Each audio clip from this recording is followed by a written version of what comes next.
If you're watching this story unfold, drop your city in the comments below. I want to see exactly how far this story has traveled. Yeah. And if you haven't subscribed yet, hit that button right now, because this is the kind of story you don't want to walk away from in the middle. Whitmore stood in the dirt with one suitcase and a dead man's debt, and a stranger just bought her future. Until the very end, because nothing about this ends the way you think it will. The morning they buried her father, Clara Whitmore did not cry. She had already used up every tear she had during the 3 nights he lay dying in the back room of their small house on Millard Street, coughing until there was nothing left of him. She had held his hand through the worst of it. She had told him it would be all right, even when she knew it wouldn't. She had been 19 years old and trying to hold a collapsing world together with bare hands, and by the time Reverend Holt said the full words over the grave, Clara had nothing left inside her chest but a hollow, terrible stillness. She stood at the edge of the grave in her mother's black dress, her mother who had died 7 years before and left behind only that dress, and the memory of a woman who had laughed easily, and she watched the dirt fall, and she did not make a sound. People in Caldwell Creek said she was cold. They had been saying things about Clara Whitmore for years. She was too quiet, she was too plain. She was too old at 19 to still be unmarried, though 3 men had tried and 2 of them had been the kind of trying that left bruises. Had books she kept under her bed. She could read ledger columns faster than the bank clerk. She had opinions she was not always wise enough to keep to herself. Her father had called her his smartest child, which would have been a greater compliment if she hadn't also been his only child. And if he hadn't died and left her with $437 of debt to a man named Gerald Holt, the Reverend's brother, which Clara always found grimly fitting, the way sin and scripture lived so close together in this town. Gerald Holt was not a man who waited long after funerals. He came to the house that same afternoon, while Clara was still wearing the black dress, and had not yet eaten and still had grave dirt on her shoes. He knocked twice, and, when she opened the door, he took off his hat in the manner of a man who had practiced politeness without ever learning it, and he told her what she already knew. "I'm very sorry for your loss, Miss Whitmore. Truly I am." He held his hat against his chest like a prop. "But the note your father signed comes due at the end of this month, and I think you and I both understand that you are not in a position to satisfy it." "I understand the note, Mr. Holt. $437 is a significant sum." "I know what the sum is." He looked past her into the house. His eyes moved the way a merchant's eyes move when they're calculating value. "House alone won't cover it. Maybe. Combined with the property, I'm prepared to be generous in my assessment, Miss Whitmore. Out of respect for your father. My father is not yet cold." "No," he agreed, "but the calendar doesn't stop for grief, I'm afraid." He put his hat back on. "I'll give you until the end of the month. I think that's more than fair. You might want to start thinking about your options." He left. Clara stood in the doorway and watched him go, and the hollow place in her chest got a little larger. She spent 3 days trying to find options. She went to every merchant in Caldwell Creek. She had helped her father with accounts for 6 years. She knew numbers, knew how to track inventory and balance books and spot the places where money was quietly disappearing. She offered her services to the general store, to the freight office, to the small hotel at the end of Main Street. The general store owner told her he already had a boy who handled his accounts. The freight office manager looked at she had said something amusing. The hotel owner was more direct. "You're a young woman, Miss Whitmore. There's only one kind of work for a young woman without family connections, and I don't run that kind of establishment. I'd suggest you start looking for a husband." She walked home and sat at her father's desk and put her face in her hands. She was not going to find a husband in 3 weeks. She was not going to find an employment situation that paid $437 in 3 weeks. She was not going to find anything, because she was Clara Whitmore, and Caldwell Creek had already decided what she was worth, and the number was considerably less than $437. On the fourth day, Mrs. Adeline Pruett came to her door. Mrs. Pruett was 70 years old and had outlived two husbands and one of her children, and had arrived at a place in life where she felt no obligation to speak anything but the plain truth. She had brought a covered dish of something that smelled like chicken, and a look on her face that Clara had come to recognize as the expression women wore when they were about to say something that would hurt.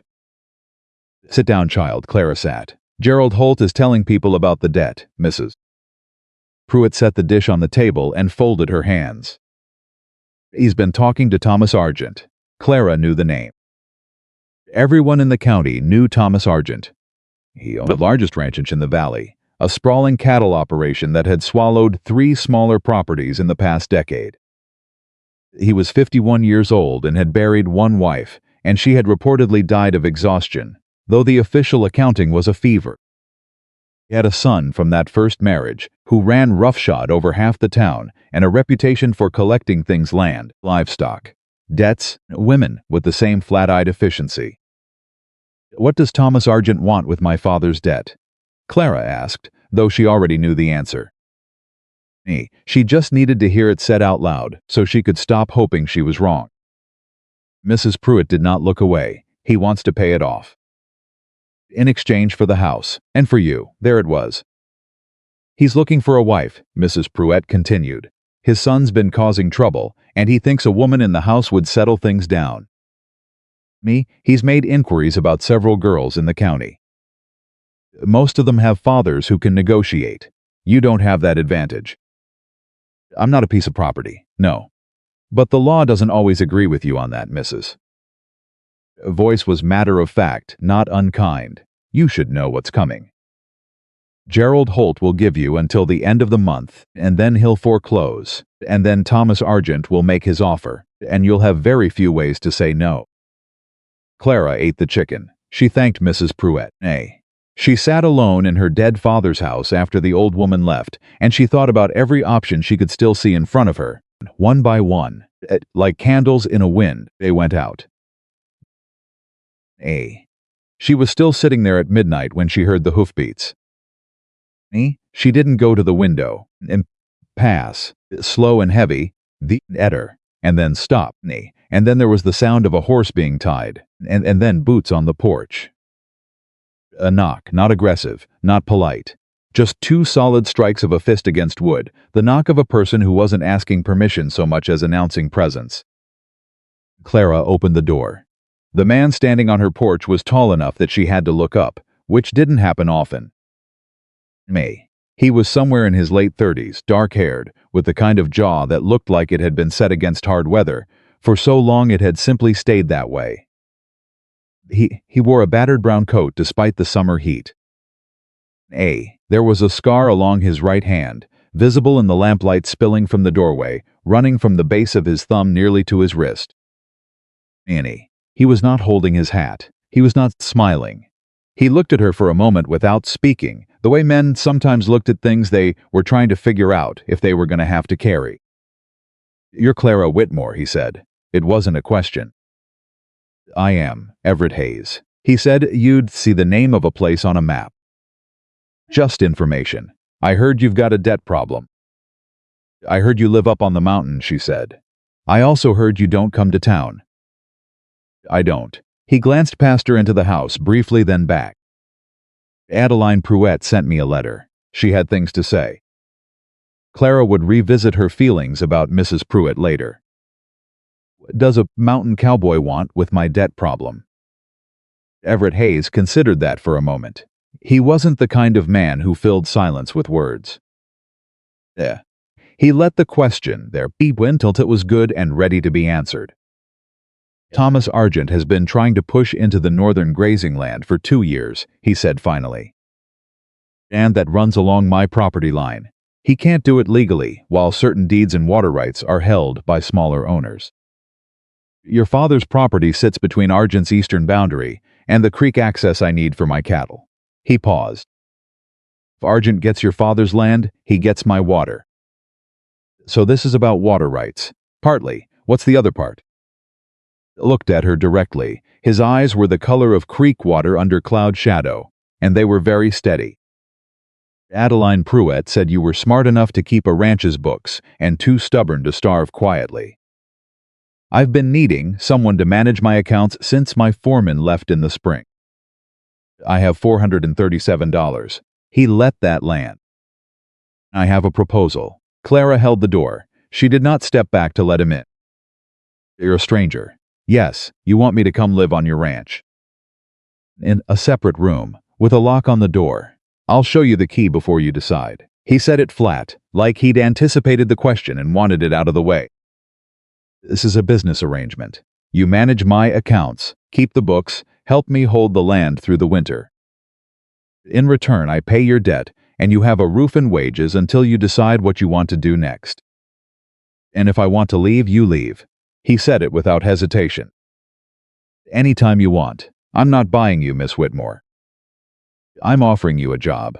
She stood in the doorway of her father's house at midnight and looked at this large, scarred, unsmiling stranger who had ridden down from the mountain to offer her a way out, and she tried to find the angle she was missing. Because in her experience, there was always an angle.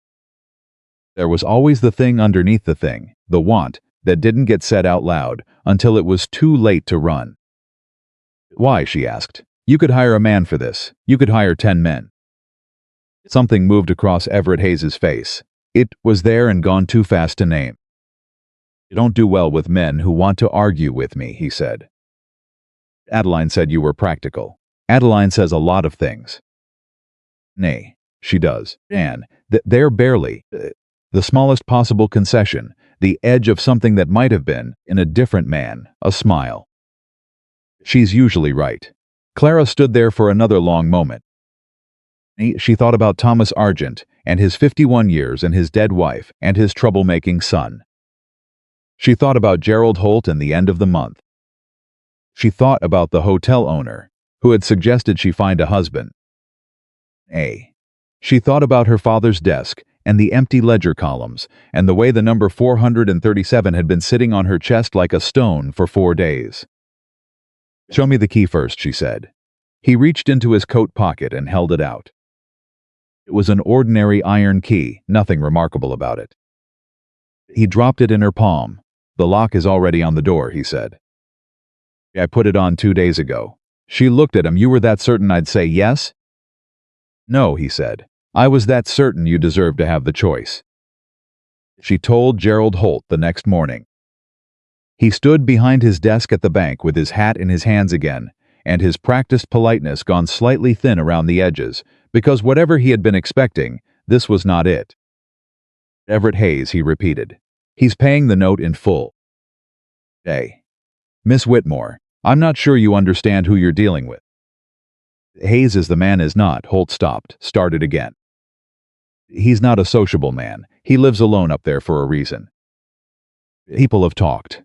People in this town talk about everything, Clara said. They talked about me too. It didn't make any of what they said true. Yeah. She left before he could find another way to say what he was actually trying to say, which was that a young woman going to live on a mountain with a man like Everett Hayes was the kind of thing that ended reputation. As if she had a reputation left to end, she went back to the house. She packed her suitcase. She put her mother's black dress on top and her father's account ledgers on top of that, because she wasn't leaving the ledgers. She'd kept those books since she was 13, and they were the only inheritance she had that no one could put a price on. Mrs. Pruitt at the gate as she was coming out. You're going, the old woman said. You sent him a letter, Clara said. It was not an accusation. She had thought about it, and she had decided it wasn't. I did. Mrs. Pruitt did not look apologetic. He's a hard man, Clara. He's been through things, but he's a fair one. There's a difference between hard and cruel, and Everett Hayes has never been cruel. She paused. You'll figure that out yourself. You could have told me first. I would have said no out of pride. Mrs. Pruitt tilted her head slightly. Could I be wrong? Clara picked up her suitcase. Goodbye, Adeline. Word when you're settled. A pause. And don't let him scare you. He leads with the scar and the silence. Most men who've been hurt do. Dad, up to the Hayes Ranch, took the better part of a morning. She rode the second horse he had brought down, a steady bay mare who didn't spook at anything, and Everett Hayes rode ahead without a great deal of conversation. He answered the questions she asked and did not volunteer much beyond that. She asked about the ranch. He told her, 1,200 acres, a cattle operation, 3 ranch hands who lived in the bunkhouse, a foreman position that was currently empty, a barn that needed work on the east wall before winter. She asked about the trouble with Thomas Argent. He told her. Argent had been blocking his access to the eastern grazings land for 2 years, through a combination of legal challenges to deed boundaries and the simple physical tactic of putting his cattle on Hayes' land and letting the situation become someone else's problem to prove.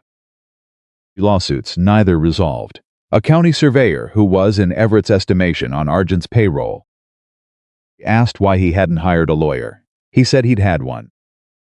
The man had developed an interest in practicing law in Denver. Argent paid him off, Clara said. That's my assumption. You need records then, not just the current book's historical ones. Land use, water access, what you've grazed and when and where. Can show a consistent pattern of use that predates Argent's claims. She stopped. Caught herself. Sorry, I don't know all the facts yet. He had turned slightly in the saddle to look at her. Don't apologize for that. For what? For knowing things. He turned back. Most people don't do it in my direction. She let that sit for a while, turning it over, trying to understand what it meant. He said it without self-pity, just stated it like a fact about the weather. And Clara, who had spent most of her life being told to keep her knowing to herself, found something in that strange and quiet acknowledgement that she did not entirely know what to do with. The ranch was not what she had pictured. She wasn't certain what she'd pictured. Grim. Something that matched the man. What she found instead was a place that was plainly, practically, competently built. A kind of property that had been worked hard for a long time by someone who knew what they were doing. The main house was timber and stone, larger than she'd expected, with a covered porch that faced the valley below and a kitchen garden someone had clearly been attempting to maintain through a brutal summer. The barn was big, the corral held good horses. Everything was functional rather than beautiful, but there was a care to it that showed in the straight fence lines and the well-positioned water trough and the way the woodpile was stacked against the north wall, out of the wind. 3 ranch hands, a young man named Jesse, a weathered Mexican cowboy named Paz, and a quite older man everyone called Dutch met them in the yard. They were politely expressionless in the way of men who had been warned to be politely expressionless and were doing their best. Jesse could not entirely suppress his curiosity. He was maybe 20, freckled, and bad at hiding things. You're the one who's going to fix the books? He asked. That's the plan, Clara said. The books are pretty bad, he said. Jesse, Everett said. Jesse found somewhere else to look. Dutch touched his hat brim in Clara's direction without comment. Paz did the same with slightly more warmth, which wasn't a lot of warmth but was clearly the genuine article. Everett showed her the house. The room he had prepared for her was at the back of the main floor, with a window that faced toward the tree line, and a narrow bed and a small desk that had been cleared and left empty, which she understood was intentional. He showed her the key. He showed her the lock on the door. He told her the kitchen was hers to use whenever she wanted, that there was no expectation that she cook for the household, and that the accounts were in the study whenever she was ready. When would you like me to start? She asked. He looked slightly surprised, like he'd expected her to need more than 5 minutes to settle in. Whenever you're ready. Tomorrow morning, she said. I'll need to understand the full picture before I can help you. Everything: land records, water rights history, all of it. If we're going to build a legal case against Argent's boundary claims, we need to know exactly what we have. He nodded once.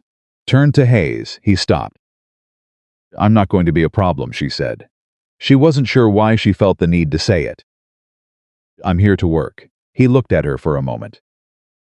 I didn't think you would be, he said. If I'd thought that, I wouldn't have come down the mountain.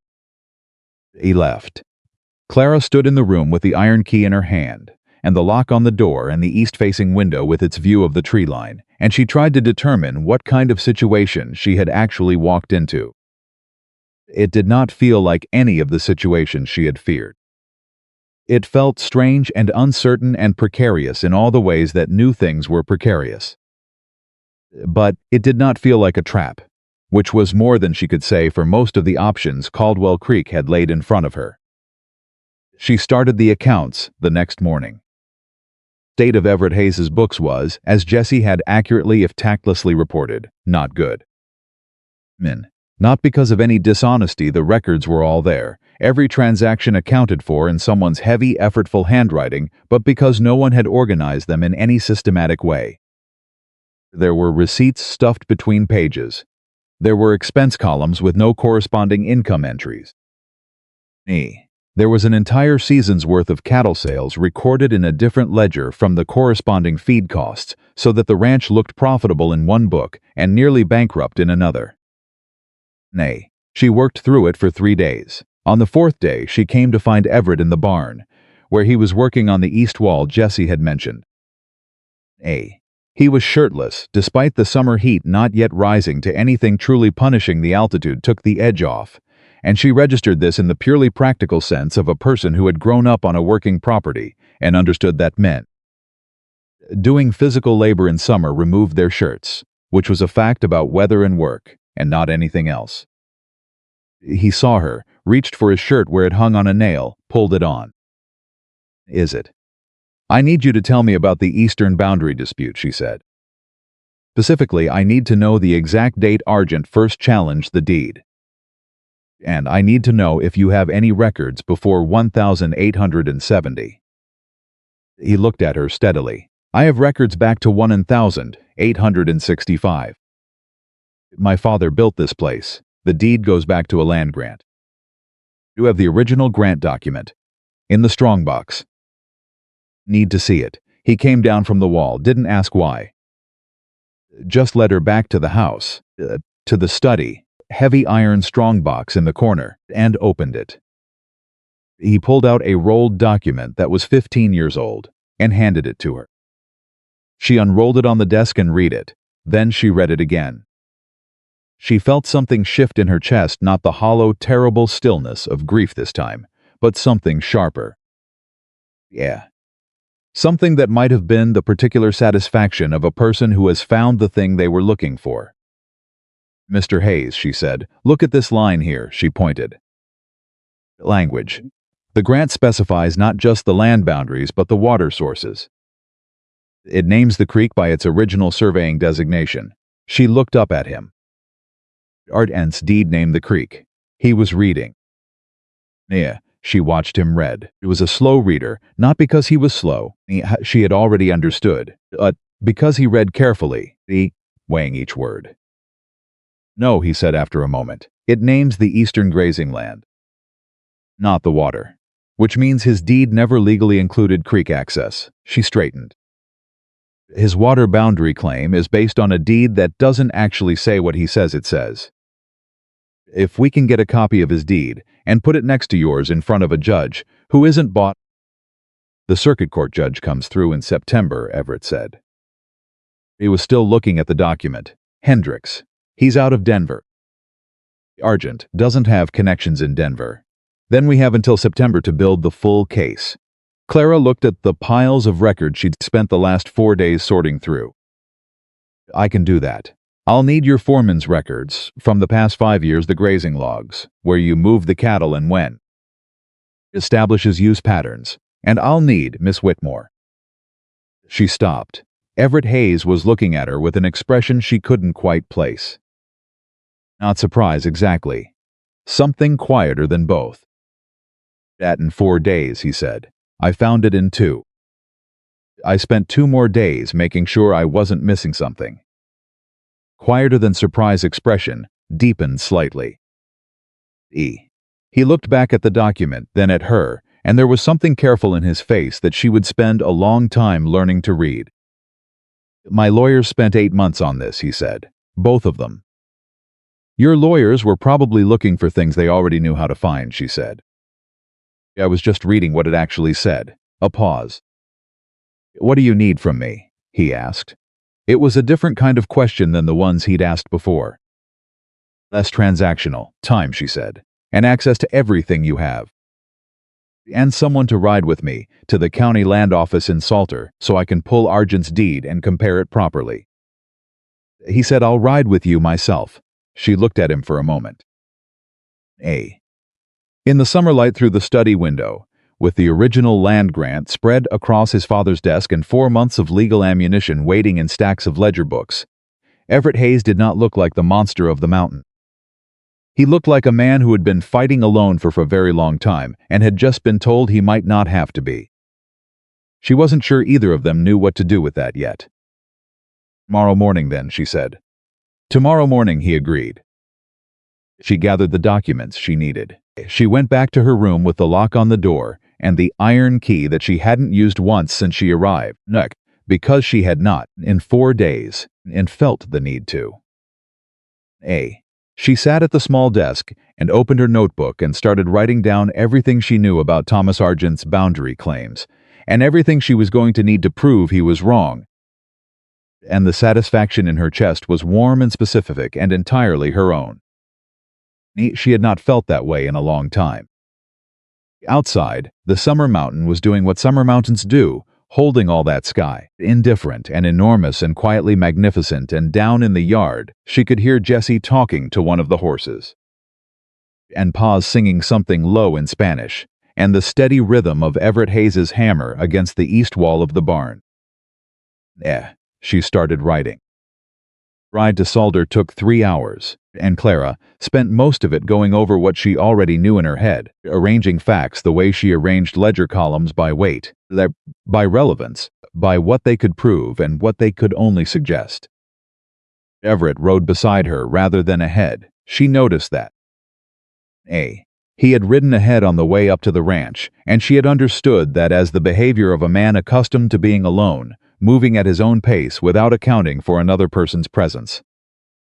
Today he matched her mare's stride without comment, without making a point of it, the way a person does a thing they've simply decided to do. He didn't talk for the first hour. She was the one who broke it. How long has Argent been making moves on your land? 2 years of legal claims, Everett said. 4 years of smaller things before that. Moving fence lines, letting his cattle drift. Things that are hard to prove and easy to call accidents. He's been building toward something. He's been building toward owning the whole northern valley. He said it without particular heat. Just fact. He's got the southern range. He's got 2 of the 4 properties that used to run along the creek. Your father's land was the 3rd. Clara felt something cold move through her, despite the summer warmth. He was buying up the creek access systematically. Yes, and he used my father's debt to do it. She heard her own voice and was slightly surprised by how level it stayed. Gerald Holt didn't just happen to hold that note. Argent pointed him at it. Everett glanced at her. That's my thinking. Can't prove it, not yet. Another stretch of quiet. The horses moved through it easily. Your father, did he know about the property's value to Argent? You don't think so, Clara said. My father knew farming and accounting and not much else about land strategy. Meant he wouldn't have understood what the creek access meant to someone putting together a large operation. She paused. He should have, maybe. But he didn't. A lot of people don't, Everett said. Until someone's already taken what they had. She looked at him when he said that. The way he said it wasn't general.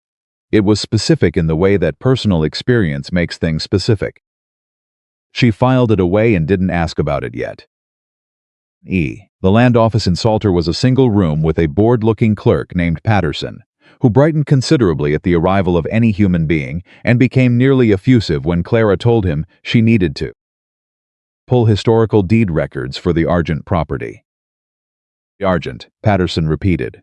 He glanced at Everett with the slightly apprehensive expression people in these towns often wore when looking at Everett Hayes. That's a significant holding. You looking at the main parcel or the acquisitions? All of it, Clara said. Every deed, every transfer, every recorded easement. I need the full history back to the original grants. Patterson looked at the size of that request. He looked at Clara.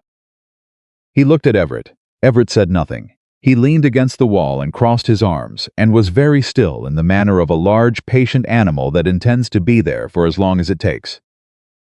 Patterson pulled the records. Clara worked through them at the clerk's table while Everett stood nearby and said nothing, which she was already learning was one of his most useful qualities. Didn't hover. He didn't interject. Nay. He was simply there, available.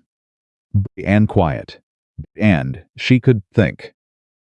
She found what she was looking for 40 minutes in. Mr. Hayes. She kept her voice neutral because Patterson was in the room. Come look at this. He came. She pointed to the language in Argent's primary deed, the one his father had filed in 1871, the one the boundary dispute was built on. Everett read it. She watched him read it the same way she'd watched him the day before, careful and slow. It doesn't say the creek, he said. It says Eastern Water Access, Clara said. Argent has been arguing in court means the creek. Look at the original survey map attached here. She turned the page. Eastern Water Access, marked on this survey, is a seasonal spring. It's not the creek. The creek isn't even marked on his survey, because the creek was on your father's land and they didn't survey it. Everett straightened. He was quiet for a moment that felt different from his usual quiet, charged, rather than settled. His lawyers have been arguing water rights he doesn't have, he said. In front of judges who probably didn't have the original survey in front of them, only the deed language. She looked up at him. We need a certified copy of this, both pages, and I need to write to the Territorial Surveyor's Office for the original survey records from 1865. How long will that take? 3 weeks for the survey records if we're lucky. Circuit court date is in September. We have time. She paused. Nearly. He looked at her. Something in his face shifted, not dramatically, not the way faces shift in stories. Just a small definitive movement around his eyes. What do you need from Patterson? Certified copies of everything I just showed you. And his cooperation in not mentioning this visit to Tika connected to Argent. She glanced at the clerk, who had been making a studious effort to appear absorbed in something on the other side of the room. Patterson, the clerk turned. Who does Thomas Argent talk to in this office? Patterson went slightly pale. Ma'am, I'm not sure I should. A county employee, she said. Not Argent's employee.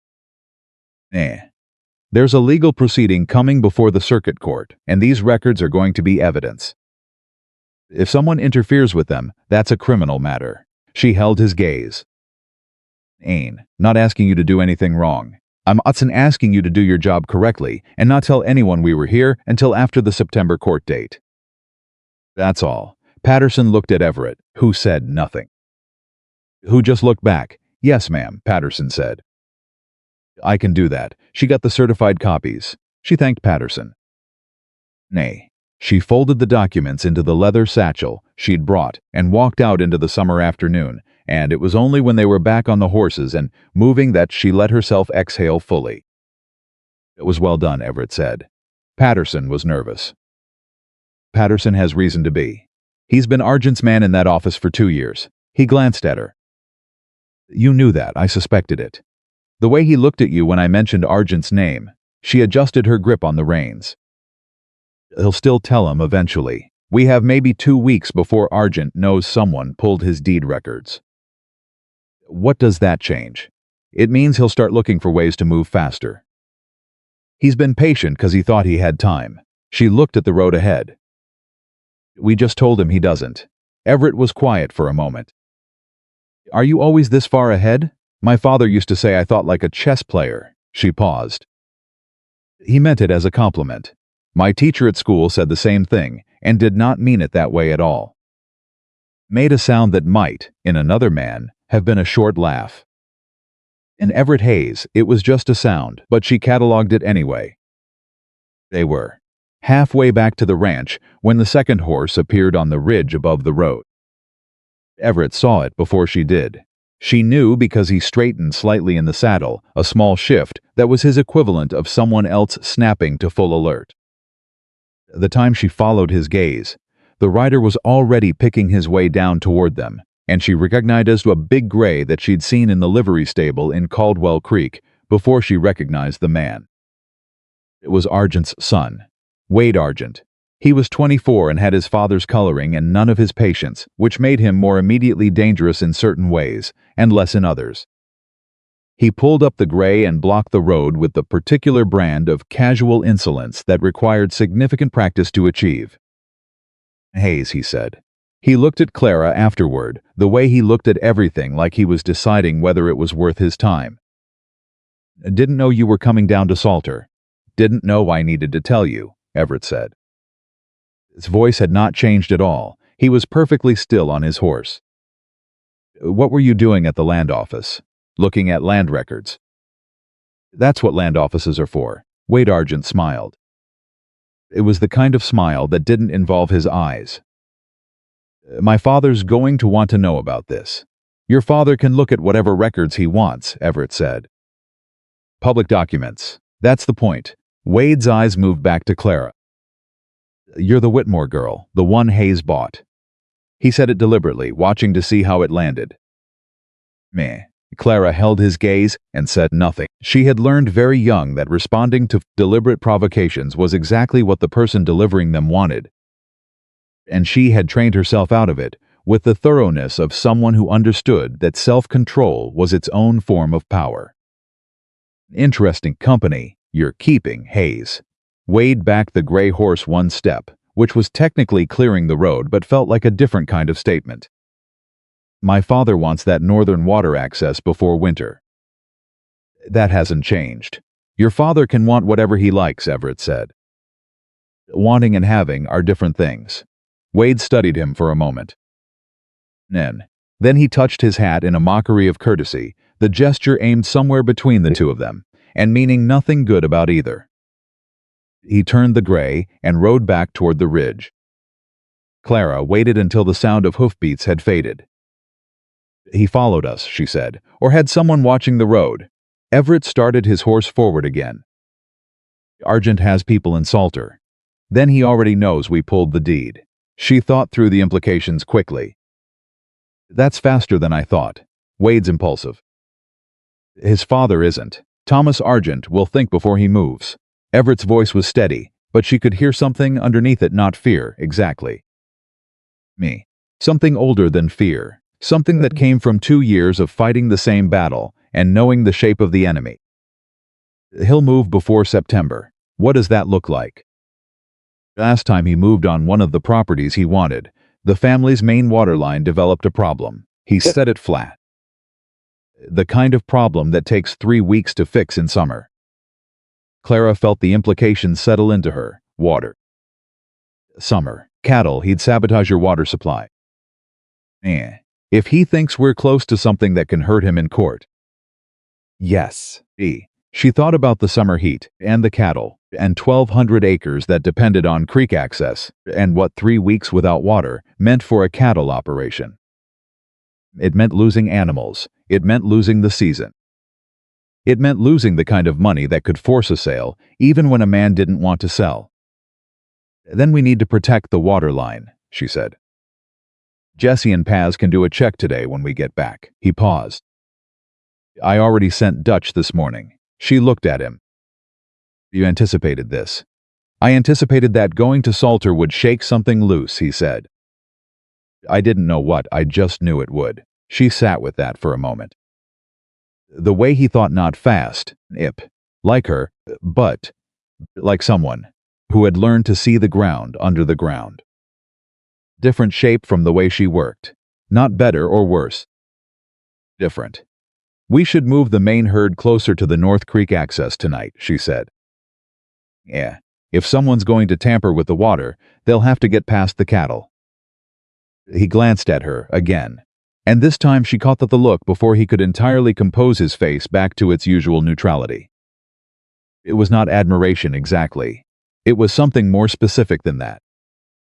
It was the look of a person who has spent a long time being the only one who could see certain things, and has just met someone who can see them too. I'll tell Jesse when we get back, he said. They rode the rest of the way in a silence that was different from the morning silence. And the morning had been two people still measuring the distance between themselves. Nan, this was something else. Me. This was two people who had been, without quite deciding to, then, working together and finding that the work fit.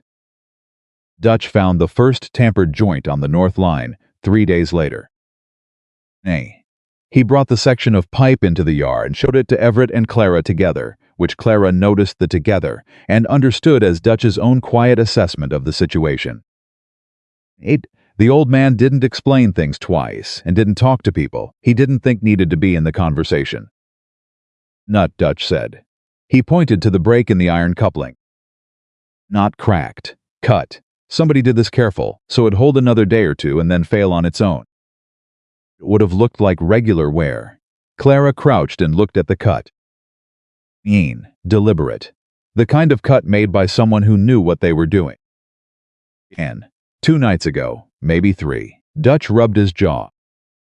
Whoever it was knew where to go. You don't find this joint unless you know the line. Someone who's seen the ranch, Clara said. She looked up. Inside. Dutch and Everett exchanged a look. She caught it. You've had someone on your property, she said. It wasn't a question. There was a hand I let go in the spring, Everett said slowly. Morrison, the foreman, left. Man named Cade. He was working cattle, but he asked too many questions about the water setup. He paused. I didn't think much of it at the time. Argent planted him, Clara said. The silence that followed had a different quality than their usual silences. Heavier. She watched Everett's jaw tighten, the only outward sign of what was moving through him. She had started to learn his tells. They were small and infrequent and easy to miss if you weren't paying close attention. Can you fix the coupling? She asked Dutch. Already did, he said. He also walked the rest of the line this morning. He reached into his coat and pulled out a rough hand-drawn map, just lines, not detailed, the practical notation of a man who didn't draw for art but for utility. 3 more places I'd check if I were them. I marked them. We should put eyes on them. We can watch them in rotation, Clara said. She looked at Everett. All 4 of us, 2-hour shifts, starting at dark. The cattle are already close to the creek. Anyone coming in from the north will have to move through the herd. Jesse, who had been standing at the edge of the yard during this whole exchange, trying to look like he was just happening to be there, said, I can do nights. I sleep bad anyway. Everett looked at him for a moment. Jesse was 20 in earnest and had the good sense to look directly back without flinching.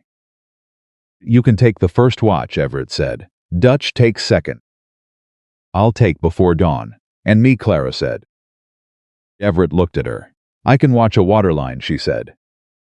Rode fence with my father for 6 years. I know how to sit still in the dark and pay attention. He held her gaze for a moment. She could see him working through the objection, the one about her being a woman, or being a guest, or not being his responsibility to put in danger. And she could also see him working through the counter-argument, which was that she was right. And she would know it, and saying it out loud wouldn't change anything. Between Dutch and Pa's, he said finally, not alone. Between and Pa's, she agreed. Dutch, for his part, looked at her with the same careful, unhurried attention he'd used when he brought the pipe into the yard. And he folded up his map and put it back in his pocket. I'll show you where to stand, he said. It was 3 words more than he usually offered anyone, and she understood it for what it was. Night watches changed the ranch in a way that was hard to name but easy to feel. There is something about shared difficulty that does what shared ease never can. It removes the performance from a relationship. People stop being careful over just themselves and start being just themselves, because being careful takes energy, and there isn't energy to spare when you're standing in the dark at 2 in the morning listening for footsteps. Clara learned things on those night watches that she could not have learned any other way. She learned that Jesse talked to his horse. Like the horse was an old friend, he had strong opinions he needed to share, a constant low murmur of observations about the state of the world that the horse received with equanimity. She learned that Paz sang the same 3 songs every night in rotation and knew all the words to all of them and had a voice that was much better than his general demeanor suggested he'd allow himself to have.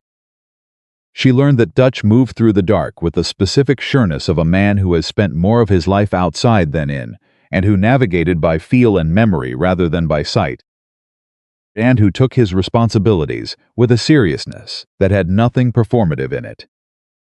Yeah. And she learned things about Everett Hayes in the hours between when he took over from her and when the sun came up. Nina.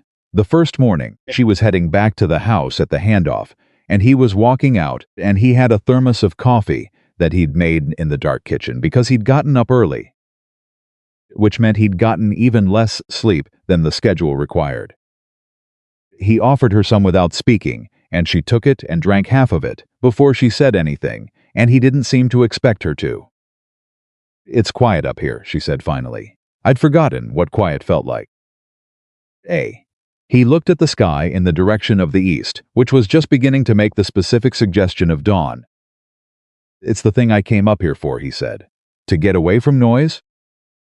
To get away from people deciding what I was before they knew me." He said it without apparent self-pity. Again, like a fact. Like a thing he'd thought about long enough that it had stopped hurting to say. "It's easier up here." She thought about that. "Doesn't it get lonely?" He was quiet for a moment. "Yes," he said, "just that. Not explained, not elaborated on. Just the plain truth of it." She handed the thermos back. "Thank you for the coffee. It's in the kitchen any time you want it." He paused. "You don't have to wait for me to make it." "I know," she looked at him. "But yours is better than mine."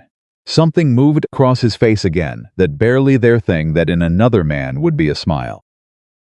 "Sleep," he said. "I've got this." She went. She lay in her room in the early morning light and thought about what it meant to be up here with a man who had said he came here to escape people, deciding what he was before they knew him, and who had come down the mountain anyway for water rights. Yes. For land strategy. Yes. But also, she was starting to think, for a reason she didn't have a clean name for yet. He had put a lock on the door 2 days before he came to see her. He had been that certain she deserved to have the choice.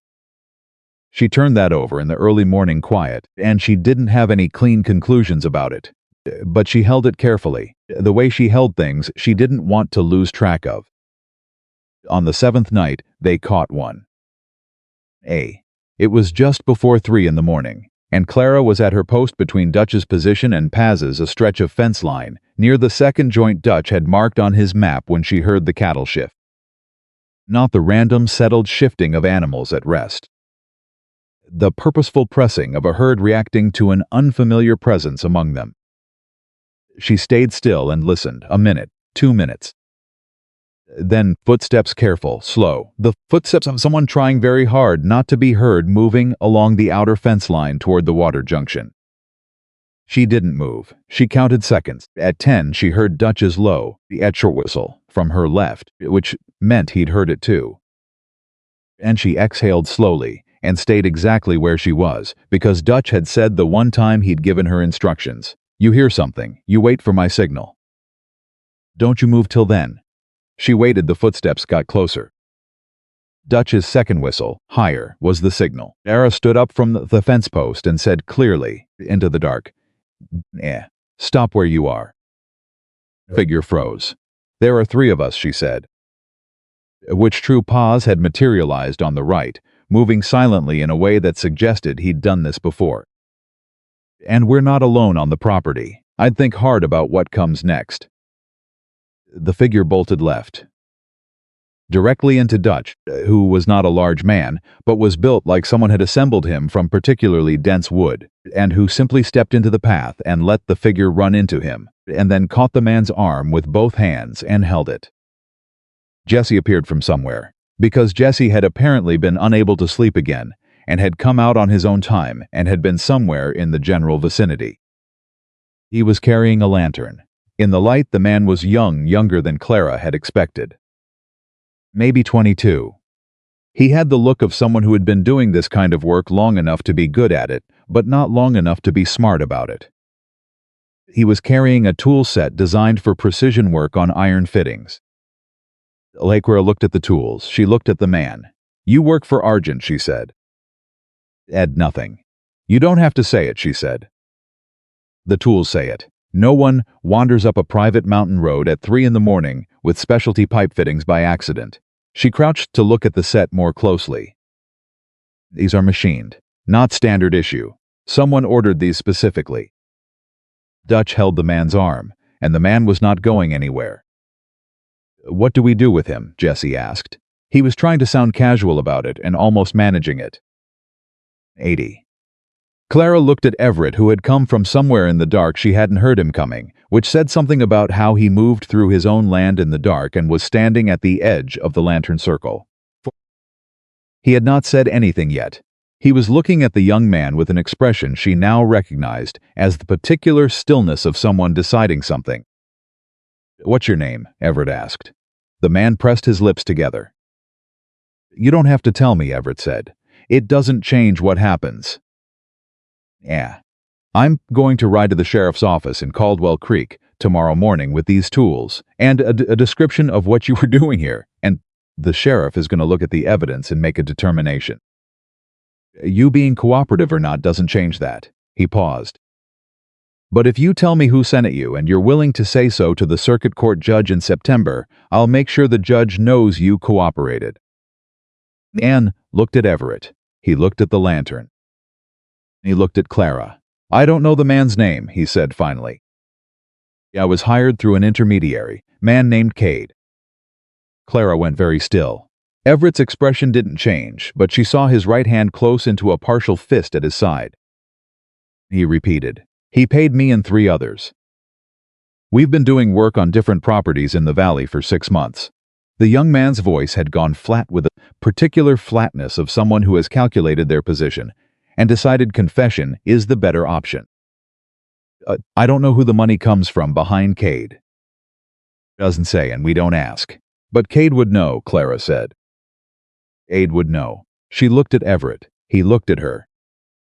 They held that for a moment, the specific understanding passing between two people who have been working the same problem long enough to reach the same conclusion at the same time. Was the link. Cade connected the sabotage to Argent. And Cade, it turned out, was still in the valley. "Where is he?" Everett asked. The young man told them. Dutch released his arm. Jesse held the lantern. The moved in the dark, beyond the fence line, settling back into their ordinary nighttime patience. And Clara stood in the summer darkness on a mountain she had arrived on by desperation and circumstance, holding a piece of information that could change everything about the September court case, and feeling something she hadn't felt in a long time. Not safe. She wasn't naive enough to think this was safe. Something else. Something that had to do with standing on ground she understood, and being in the middle of a fight she knew how to help win. It wasn't until she was walking back to the house with the lantern Jesse had handed her, the documents and her notebook, waiting on the small desk in her room, that she registered the sound behind her and turned to find Everett Hayes 3 paces back. Having fallen into step in that way he had of simply being where he'd decided to be without announcing it. "Well," he said. She looked at him for a moment. "Dutch gave me good instructions. Dutch gives everyone the same instructions." Most people flinch. He held her gaze. "You didn't." She thought about flinching, about all the things she'd been afraid of in the past month, the debt and the town, Ammon who'd looked at her like she was a problem to be solved. She thought about standing up from that fence post in the dark and announcing herself to someone she couldn't see. "I was afraid," she said. "I was just more afraid of what would happen if I didn't." He was quiet for a moment. Then, slowly, carefully, but like someone who had thought about it. First, he nodded. It was a small thing, but in Everett Hayes, small things had weight. "That's the only kind of courage that counts," he said. He held the door. She went inside. She sat at the small desk and opened her notebook and wrote down everything the young man had said, every word, in the order he'd said it, with the date and the time because she already knew this wasn't a detail. This was evidence. This was the thread that, pulled correctly, could unravel everything Thomas Argent had spent years building. She wrote until the candle burned low. Outside, the pre-dawn mountain held its silence, and somewhere out there, Everett Hayes was keeping watch over his land, and the cattle were still, and the water was running clean through the fixed coupling. And for the first time since she had stood at the edge of her father's grave in her mother's black dress, with a hollow place in her chest, Clara Whitmore did not feel like a person who was simply surviving. She felt like a person who was fighting, and winning felt, she thought, like a real possibility.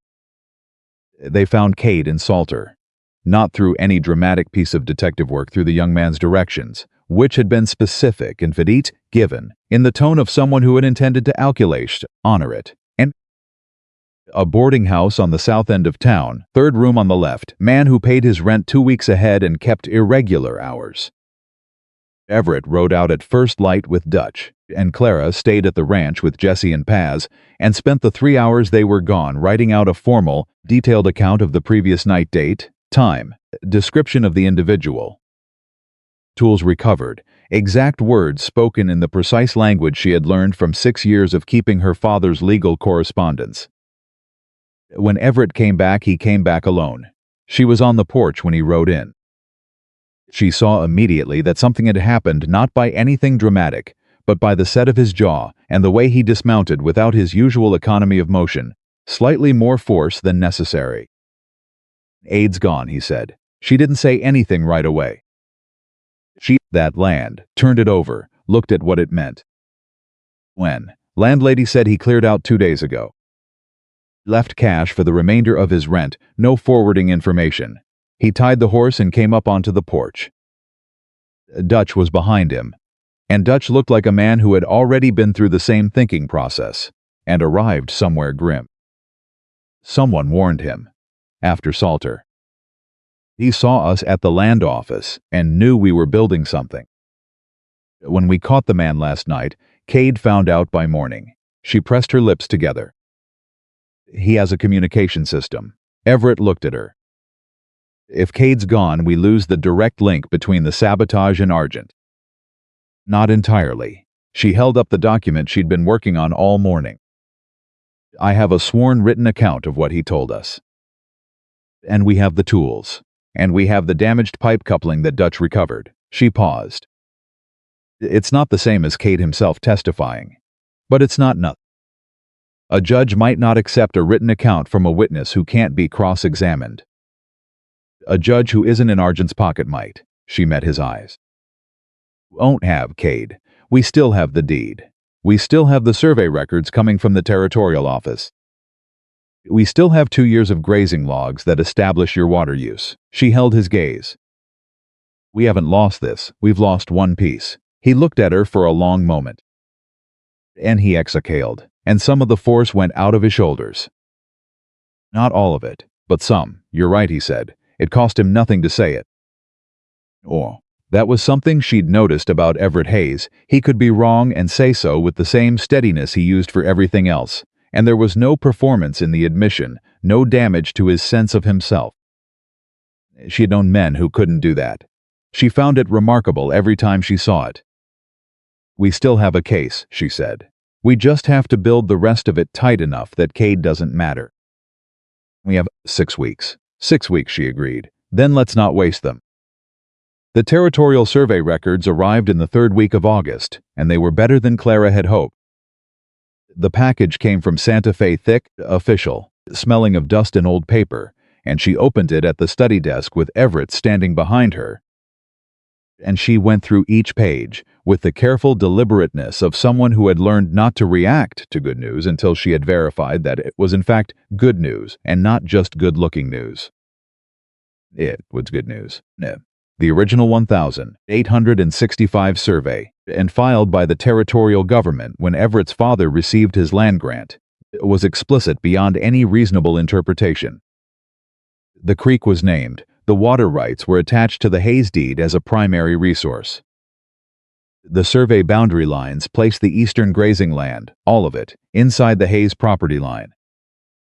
And the survey notes, handwritten, cramped, in the particular shorthand of a territorial surveyor who had been doing this work for 20 years and assumed everyone reading his notes understood the conventions indicated that the Argent family had been informed in 1871 when they filed their own deed that their eastern boundary ended at the Hayes fence line. They had known. They had filed a deed claiming land they had been explicitly told wasn't there.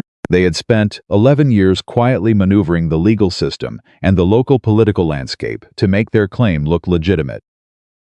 Clara sat back in the chair. She was quiet for a moment. They knew, she said. From the beginning. This isn't a boundary dispute that got out of hand. This was deliberate. Everett's voice from behind her was very controlled. This changes the nature of the case. It's not just a property disagreement. It's fraudulent filing. She turned to look at him. If we can get the circuit court judge to look at this survey alongside the original deed filing date, Argent isn't just going to lose the boundary claim. He's going to have to answer for the filing itself. They'll say his father acted in good faith. His father was notified. She pointed to the survey notes. It's in here. The surveyor's notation says adjacent property holder informed of boundary determination.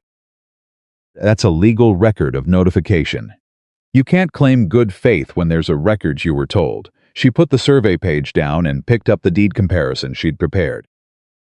We go to court with this, we don't just win your water rights. We potentially open Argent to fraud liability. Everett was quiet.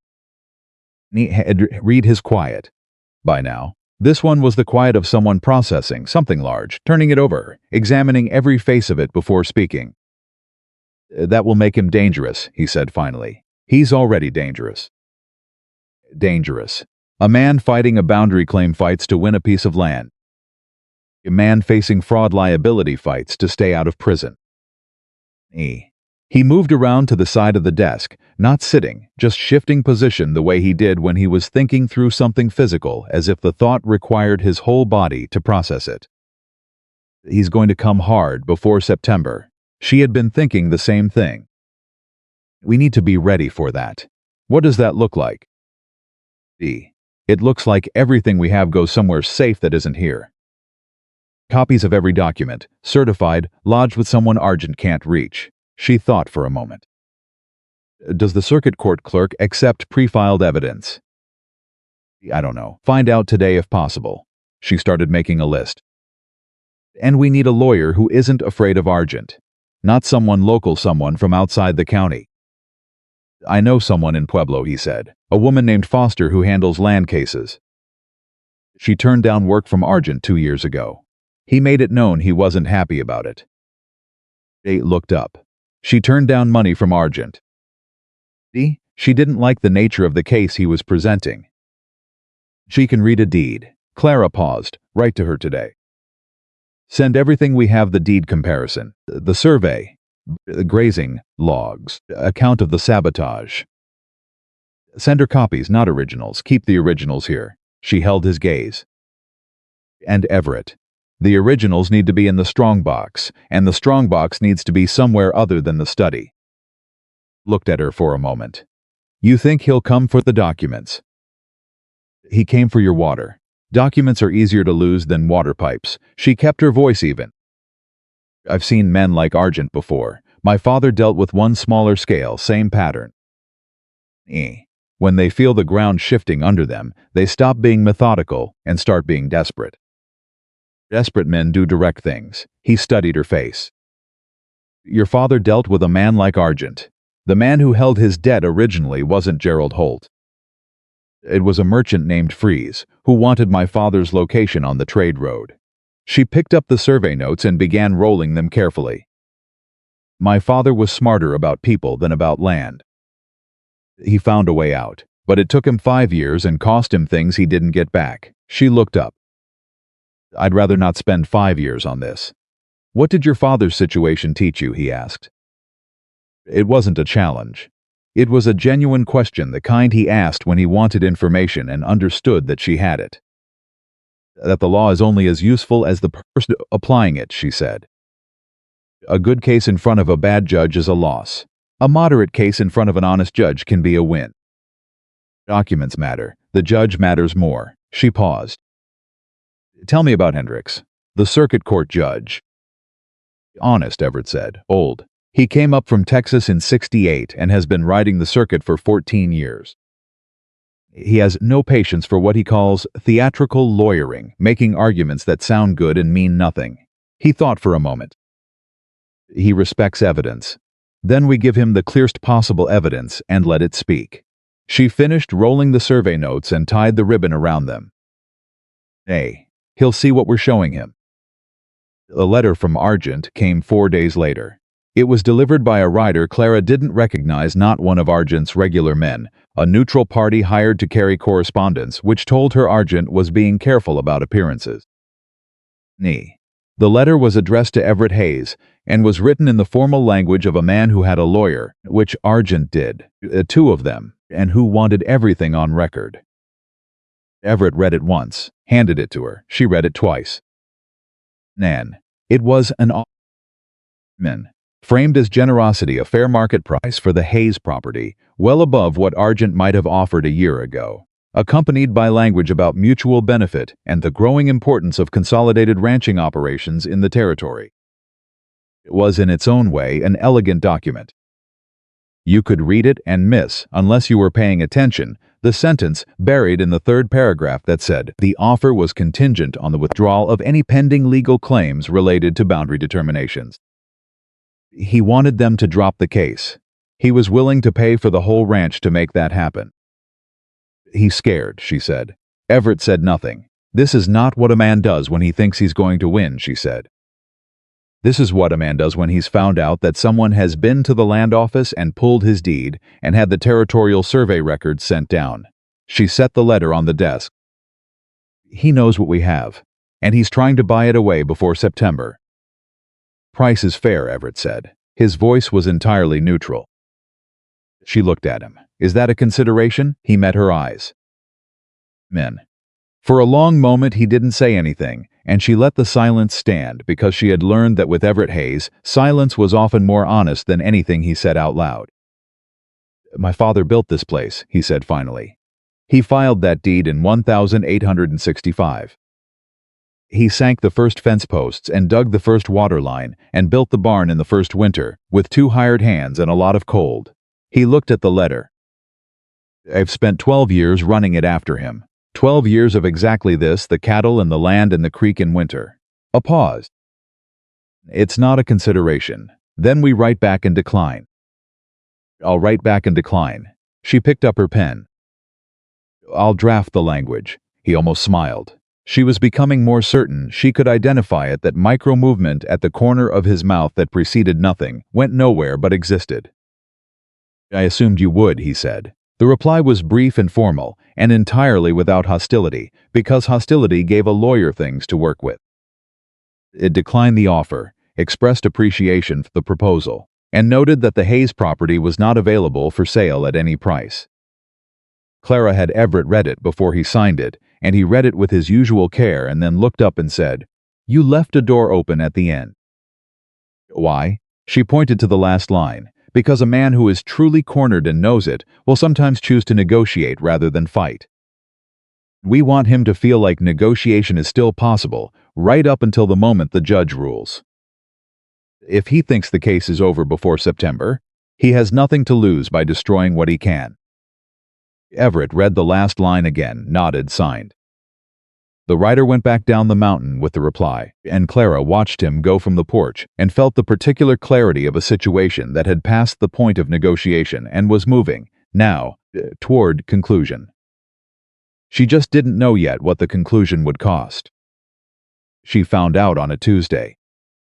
She had gone to the creek herself that morning, not for the water line, which Dutch checked daily with the thoroughness of a man who had been made a fool of once and intended never to repeat the experience, but to check the upstream boundary markers that formed one of the key pieces of their grazing history documentation.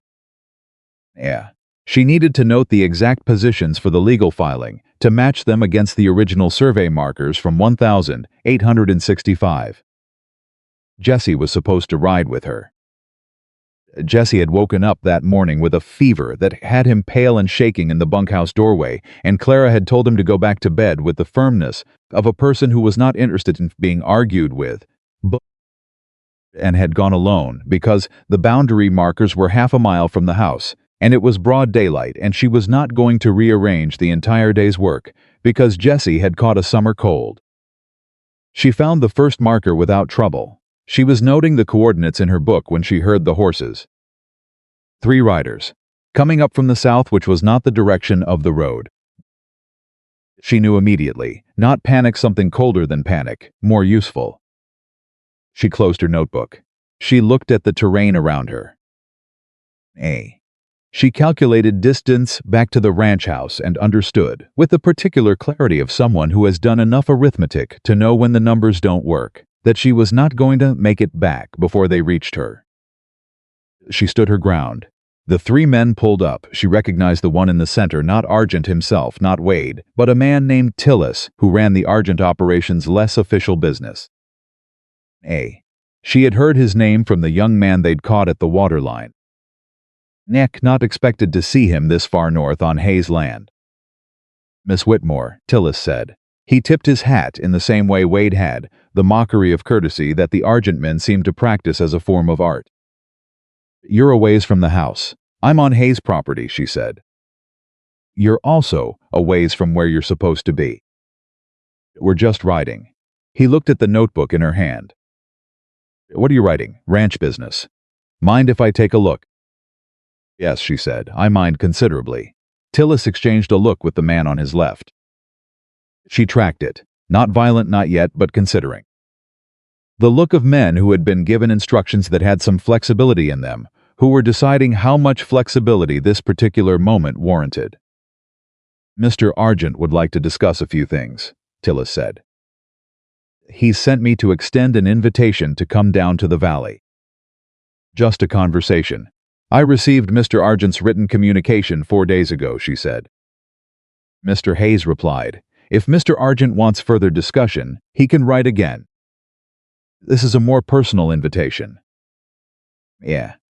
I'm not interested in personal invitations from Thomas Argent. She held the notebook and kept her voice level and her feet planted, and she thought about Dutch, and his instructions don't move until you have to, and she did not move. I'll ask you to leave Hayes' property now. Tillis looked at her for a long moment. He was measuring something, she could feel it, the calculation going on behind his eyes. He was measuring what they'd been told they could do against what they could actually justify doing to a woman standing on open ground in broad daylight on land that didn't belong to them. Whatever he calculated, it came out on the side of caution. We'll be seeing you again, Miss Whitmore, he said. His horse. The other 2 followed. They rode south, not hurrying, and she watched them go until she could not see them anymore. Then she walked back to the ranch. She walked at a normal pace because she did not want to run, and because running didn't actually make her move faster enough to matter and used energy she needed for thinking. She found Everett in the barn. She told him everything. Exactly as it happened, ate her, in order, with the specific words Tillis had used, because she had memorized them as she was standing there. He listened without interrupting. His expression did not change during the telling of it, but by the end, she was aware of a quality in the air around him that was new or not new exactly, but a heightened. Something that had been a low-controlled burn for weeks was sitting closer to the surface. He sent 3 men to approach you, he said. To intimidate me, she said. That was the purpose. They weren't going to do anything in daylight on marked Hayes land. They just wanted me rattled. She paused. I'm not rattled. But I want you to know it happened. You shouldn't have gone alone. Jesse was sick. You should have waited for someone else. His voice was controlled, but there was something underneath it, not anger at her. She understood, but the specific frustration of a person who has been responsible for something and has found out about a risk they didn't manage in time. Nothing happened, she said. This time. He looked at her steadily. Clara. And the use of her first name, the first time he had used it, she realized, in all these weeks landed with a specificity that stopped her argument before she could make it. He's moving. The letters, the intimidation, he's running out of patience. Which means he's running out of time. A pause. From now on, you don't go anywhere on this property alone. Not half a mile, not to the garden. She looked at him for a moment. All right, she said. Not because she thought the risk was as acute as he did. Because she could see, looking at him, that this was not about managing her. This was about something else, something that had been building since the night watches and the thermos of coffee and the quiet mornings, and the way he'd said her name just now, her actual name, like it was something he'd been careful with. All right, she said again, quietly. He held her gaze for one more beat. Then he turned. I'm going to ride the south boundary today. I want to know how they came up. Dutch will go with you if you need to go out. Nodded. He started to leave Everett. He stopped. He's trying to scare us off the case, she said. It means he knows the survey records arrived. It means he knows what we have is strong enough to threaten him. She held his eyes. That's a good sign. He looked at her. And then something happened that she hadn't seen before and hadn't known to expect. He looked at her the way a person looks at something they have stopped trying to keep a distance from, stopped trying to maintain the careful, managed space around. Simply looked at it directly without the management. Yes, he said, it is.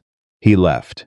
She stood in the barn for a moment after he'd gone, with the summer heat pressing in through the open doors, and the horses shifting in their stalls and the particular residue of a significant moment.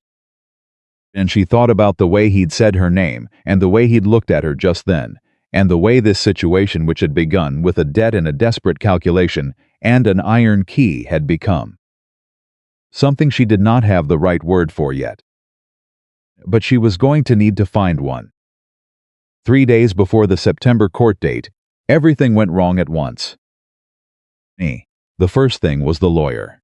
The reply from Foster and Pueblo had been encouraging. She'd reviewed everything Clara sent and agreed the case had merit and said she could be in Caldwell Creek by the first week of September.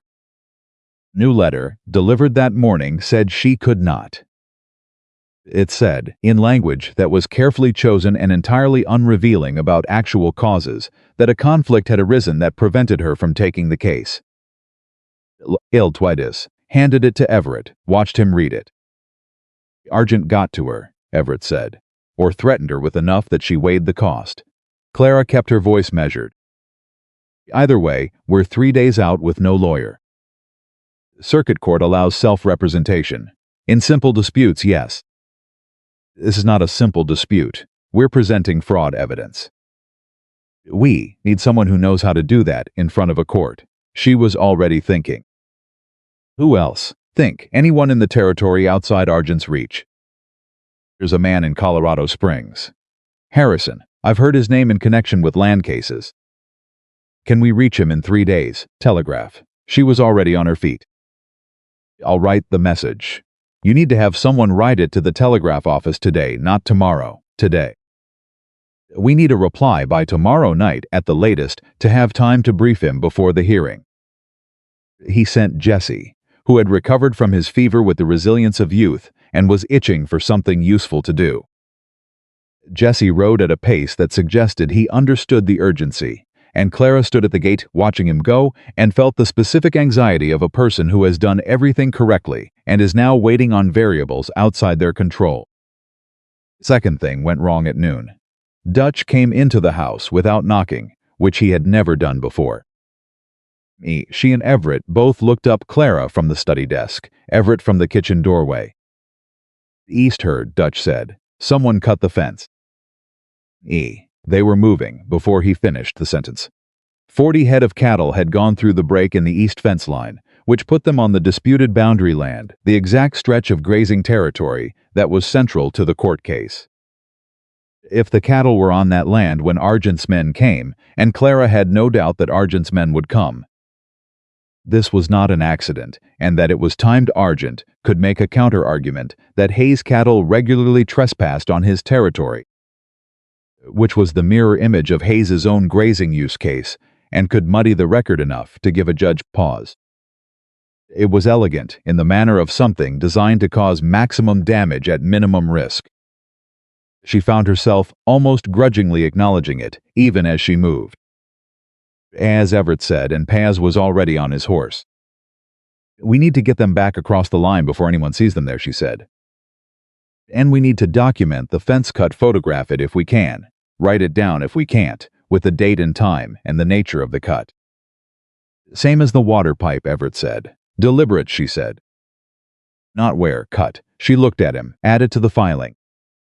It's a pattern now. 2 incidents of deliberate sabotage to Hayes property in the 6 weeks preceding the court date. That's not a coincidence. A judge can see a pattern. If we get a lawyer who can present it, if she agreed. They got the cattle back across the line in 2 hours. Dutch documented the fence cut with a methodical thoroughness that was his particular gift, noting details that would not have occurred to anyone not paying the kind of attention Dutch paid to physical evidence. Paz rode the perimeter twice and found no Argent riders, which meant they had been either very fast or very lucky, or Argent had simply trusted the cattle to cause damage before anyone noticed. Clara sat with the documentation Dutch produced and added it to the court file. She had grown over these weeks, from a handful of documents into something substantial, a record of a long, deliberate campaign against a legal landowner. Documented piece by piece, that told a clear story if you knew how to read it. She knew how to read it. The question was whether Harrison from Colorado Springs would know how to present it. Harrison's reply came the next evening. He could be there. He had reviewed the Telegraph summary and said the case had, and this was his exact word, teeth. Yeah, he would need 3 hours with the documents the morning before the hearing. He asked Everett to confirm that the originals were secure. Clara wrote the confirmation herself and sent it back. He's coming, she told Everett. They were on the porch the first time she could remember simply being on the porch in the evening, without a specific task driving it.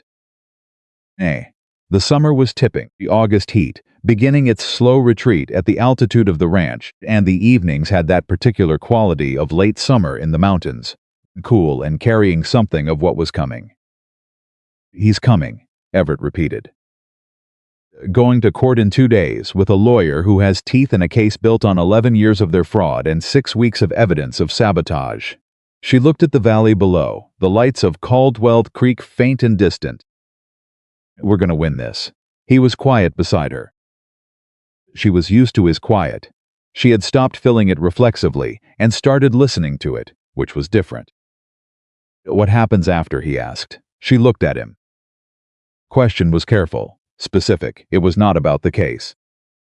I haven't decided, she said, which was true. She had been deciding, for weeks, in the way of a person who is aware they are deciding something without quite admitting to themselves that the decision is being made. You don't have to decide now, he said. I know. She looked at the dark valley. Where would I go if I left? Anywhere you wanted. You could set up accounting services. Any town in the territory would take on someone who can read a deed the way you do. His voice was even. You do well, she said again. Another long silence. The kitchen garden needs work before winter, she said.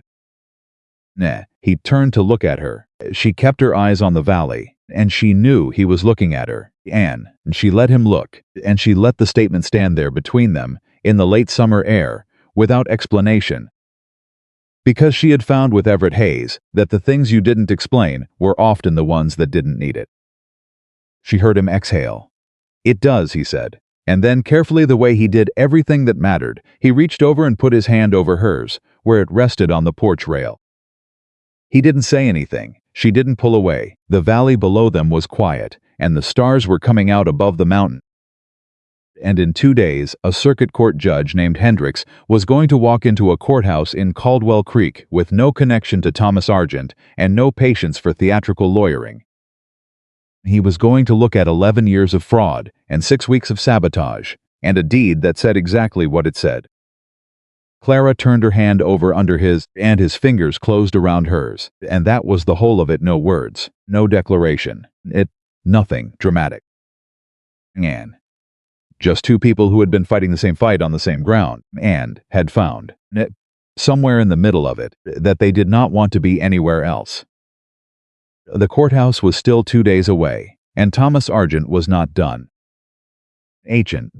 moved the night before the hearing. Clara woke to the sound of horses, not one, not two, the kind of number that has weight to it, that you feel in the ground, before you fully hear it. She was out of bed and at the window before she was fully conscious, and what she saw in the yard below was 4 riders, and the one in front was not Tillitz's, and was not Wade. It was Thomas Argent himself. She dressed in 30 seconds. She was out of her room and in the hallway before she registered that Everett's door was already open. He had heard it too, or hadn't slept, or both. She found him at the front door, and he had his rifle, and she put her hand on his arm before he opened it. "Don't," she said. "Not like this. Not with a rifle in your hands the night before a hearing." She held his eyes. "That's what he wants. He wants something to happen tonight that makes tomorrow impossible." A long taut second. She felt the tension in his arm under her hand, controlled, but barely. Then he lowered the rifle, leaned it against the wall, opened the door with empty hands. Argent was already dismounting. He was older than Clara had expected from the way people talked about him, mid-50s, heavy through the shoulders, with the particular bearing of a man who had spent decades being the largest presence in every room he entered. He took his time walking to the porch, and she understood that the taking of time was itself a message, the message of a man who believed he owned whatever ground he stood on. "Hayes," he said. He looked at Clara with the flat, assessing gaze of someone pricing livestock.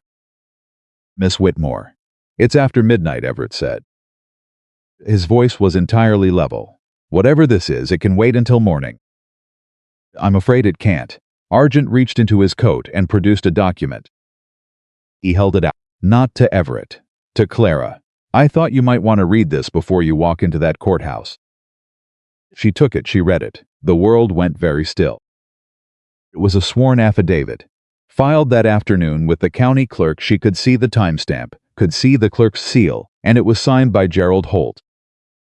It stated that Clara Whitmore had approached Holt in the weeks before her father's death and offered him information about the Hayes property's water access in exchange for leniency on her father's debt. It stated that she had described the creek boundary in terms that suggested prior knowledge of the property's legal vulnerabilities. It stated that her subsequent arrangement with Everett Hayes was motivated not by necessity, but by a deliberate plan to place herself inside the Hayes operation for purposes that were not disclosed to Hayes himself. It said in plain language, designed to be read in court, that Clara Whitmore had been working against Everett Hayes from the beginning. Ish read it twice. She was aware of Everett beside her, aware that he had not tried to take the document from her, was waiting for her to process it first. She was also aware, with the cold clarity that had served her since she was 13 years old and balancing her father's books, that this document was designed with a specific precision. It wasn't just an attack on her. It was an attack on every piece of evidence she had gathered. If the court believed she had entered the Hayes household under false pretenses, every document she had touched, every finding she had made, every account she had compiled became suspect. In comparison, the survey analysis, the grazing logs. All of it, potentially, fruit of a compromised investigation. "Holt is lying," she said. Her voice was steady. She was proud of that. "Gerald Holt is a respected banker and a deacon of the church," Argent said. He said it without particular satisfaction, the way you say a thing that doesn't require embellishment. "His word carries weight. His word is bought," she said. "The same way the county surveyor was bought, and Foster in Pueblo was bought, and the man named Cade who ran your sabotage operation was bought. You buy things, Mr. Argent. That's what you do." Something moved across Argent's face. Not anger. She had expected anger, and was prepared for it. What she saw was worse than anger. It was the calm of a man who has been called exactly what he is, and doesn't particularly care because he doesn't believe he can be stopped. "What I do," Argent said, "is protect what's mine. That land has been in practical Argent use for a decade. Legal niceties you've been assembling don't change that reality." He looked at Everett. "I'll make the same offer I made in the letter. Fair price.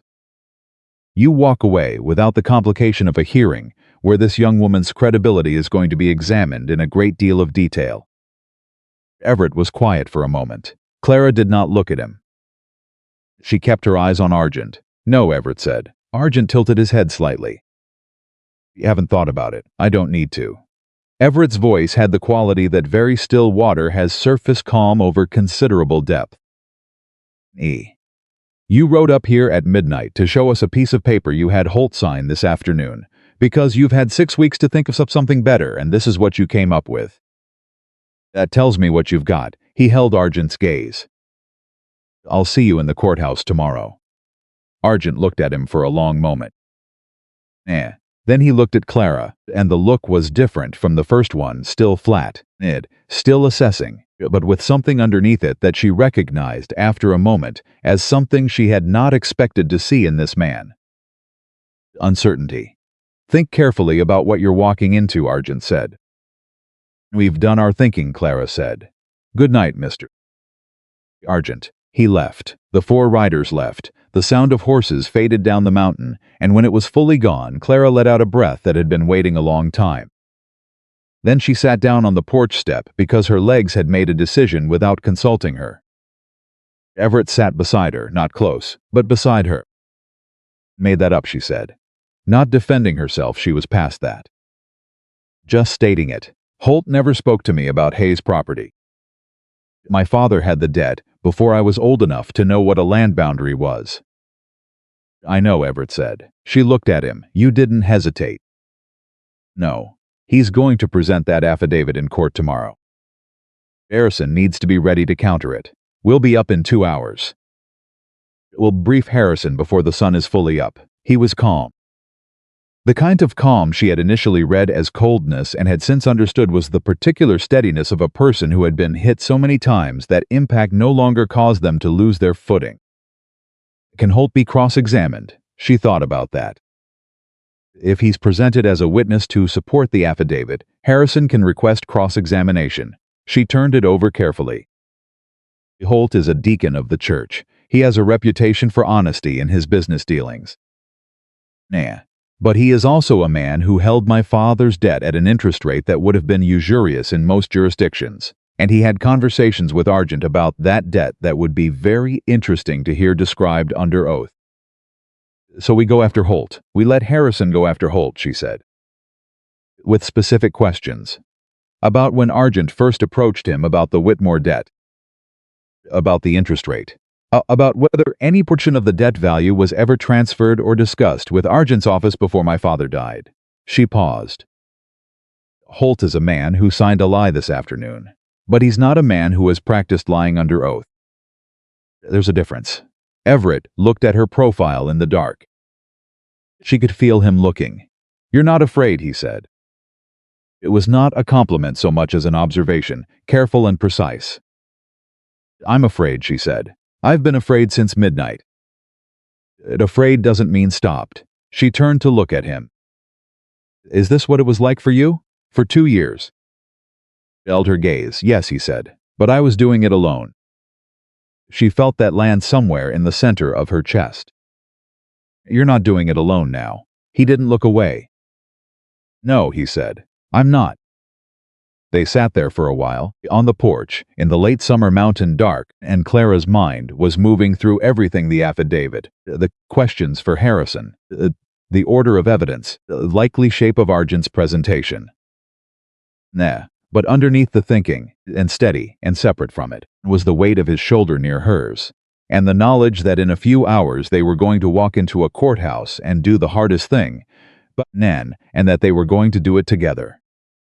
Harrison arrived at the ranch at 4 a.m. He was a small man, which surprised Clara. She had expected someone built more like the weight of what he carried, but Harrison was compact and quick and had eyes that moved over documents the way a hawk's eyes moved over a field. He read everything in 90 minutes flat. He asked questions that were precise and answered with minimal follow-up, which told her he was understanding the materials on first read rather than building toward understanding. When he got to the Holt affidavit, he set it down. He looked at Clara. "Did any conversation of this nature occur?" "No," she said. He studied her face for exactly two seconds. Good. That kind of certain is hard to fake and easy to see." He picked up the affidavit again. Holt's language here is general terms that suggested prior knowledge. That's not a specific claim. It's an impression. Impressions can be reframed. He set it down again. About Holt's connection to Argent. Everything you know in order. She told him. He listened without interrupting, which was already more than either of the previous lawyers had managed. When she finished, he looked at Everett. You said Holt held this debt at an elevated interest rate. Significantly elevated, Clara said. Did your father sign a note with the rate specified? He did. I have it. She pulled it from the file. She had brought every original document downstairs when she heard Argent's horses, and had put them all in the satchel, some instinct telling her not to let them out of arm's reach tonight. Harrison looked at the note. He looked at Clara, and he said, with the first thing approaching satisfaction she had heard from him, usurious interest in a personal debt arrangement has specific legal implications in this territory. Particularly when that arrangement was made with a party who had a financial relationship with an adjacent property holder. He set the note down on top of the affidavit. If I can establish that Holt's debt arrangement with your father was financially motivated by Argent's interest, even stagely, then Holt's testimony becomes the testimony of a financially interested party, not a neutral witness. Can you establish that? Everett asked. I can make the argument. Whether I can prove it depends on what Holt says under cross-examination. Harrison looked at both of them. People who sign lies often believe those lies will never be closely examined. Courtroom is a very close examination. Gathered the documents into neat order. I'm ready. Are you? The Caldwell Creek Courthouse was a single large room with benches for spectators and a raised platform for the judge and a long table for evidence. When Clara walked in with Everett and Harrison at 8 in the morning, every bench was full. She had not expected that. She should have. This was the kind of case that a town like Caldwell Creek would turn out for Hayes against Argent, the mountain cowboy against the valley's largest landowner, 2 years of legal conflict coming to a conclusion. People had opinions about it. They had brought those opinions with them and were wearing them openly. She could feel the room's alignment in the way people looked at her as she walked to the plaintiff's table. Not all of them were hostile. Mrs. Pruitt was in the third row and gave Clara a nod that contained a complete sentence. Puz was in the back, which surprised her because she hadn't known he was coming. Patterson from the Salterland office was there, which surprised her more, and when she caught his eye, he looked away quickly, in a manner that told her he was there, because he felt he needed to be, not because he wanted to be. Argent was at the defense table with 2 lawyers she didn't recognize. Aide was behind him. Tillis was in the gallery, and he looked at her with the flat professional regard of a man who was there to watch and report back. Gerald Holt was in the front row of spectators. He was gripping his hat in his lap and not looking at anyone. Judge Hendricks came in, and the room stood and sat, and Hendricks was exactly what Everett had described old Texas built. With the expression of a man who had heard every theatrical argument the territory had to offer and was permanently unimpressed by all of them. He looked at the room once. This is a property and water rights hearing. It is not a public entertainment. Anyone who treats it as such will be removed. We begin. The first hour was technical. Harrison presented the deed. He presented the original land grant. He presented the 1,865 survey. He walked Hendricks through the boundary language, with the kind of patience that was not condescending because it was clearly in service of precision rather than simplification. And Hendricks followed it and asked 2 questions that told Clara he was already seeing what they needed him to see. Argent's lawyers presented their deed, their survey, their interpretation of eastern water access. Hendricks looked at both surveys side by side and said, the Hayes survey names the creek. The Argent survey names a spring. These are not the same source. Argent's lead lawyer, a polished man named Keller from Denver, who had the smooth, unhurried manner of someone charging by the hour, said, honor. Common usage over 11 years has established the creek as the practical water boundary. Common usage established by whom? Hendricks asked. The Argent operations. Hendricks repeated.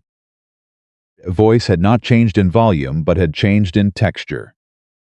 The party seeking to claim the resource. Is that the argument? Keller paused in the manner of a man recalculating. By the practical realities of ranching operations in the territory. Show me in this, sir, where common usage supersedes the named source, Hendricks said. He set the Argent survey down on the table. Show me the language.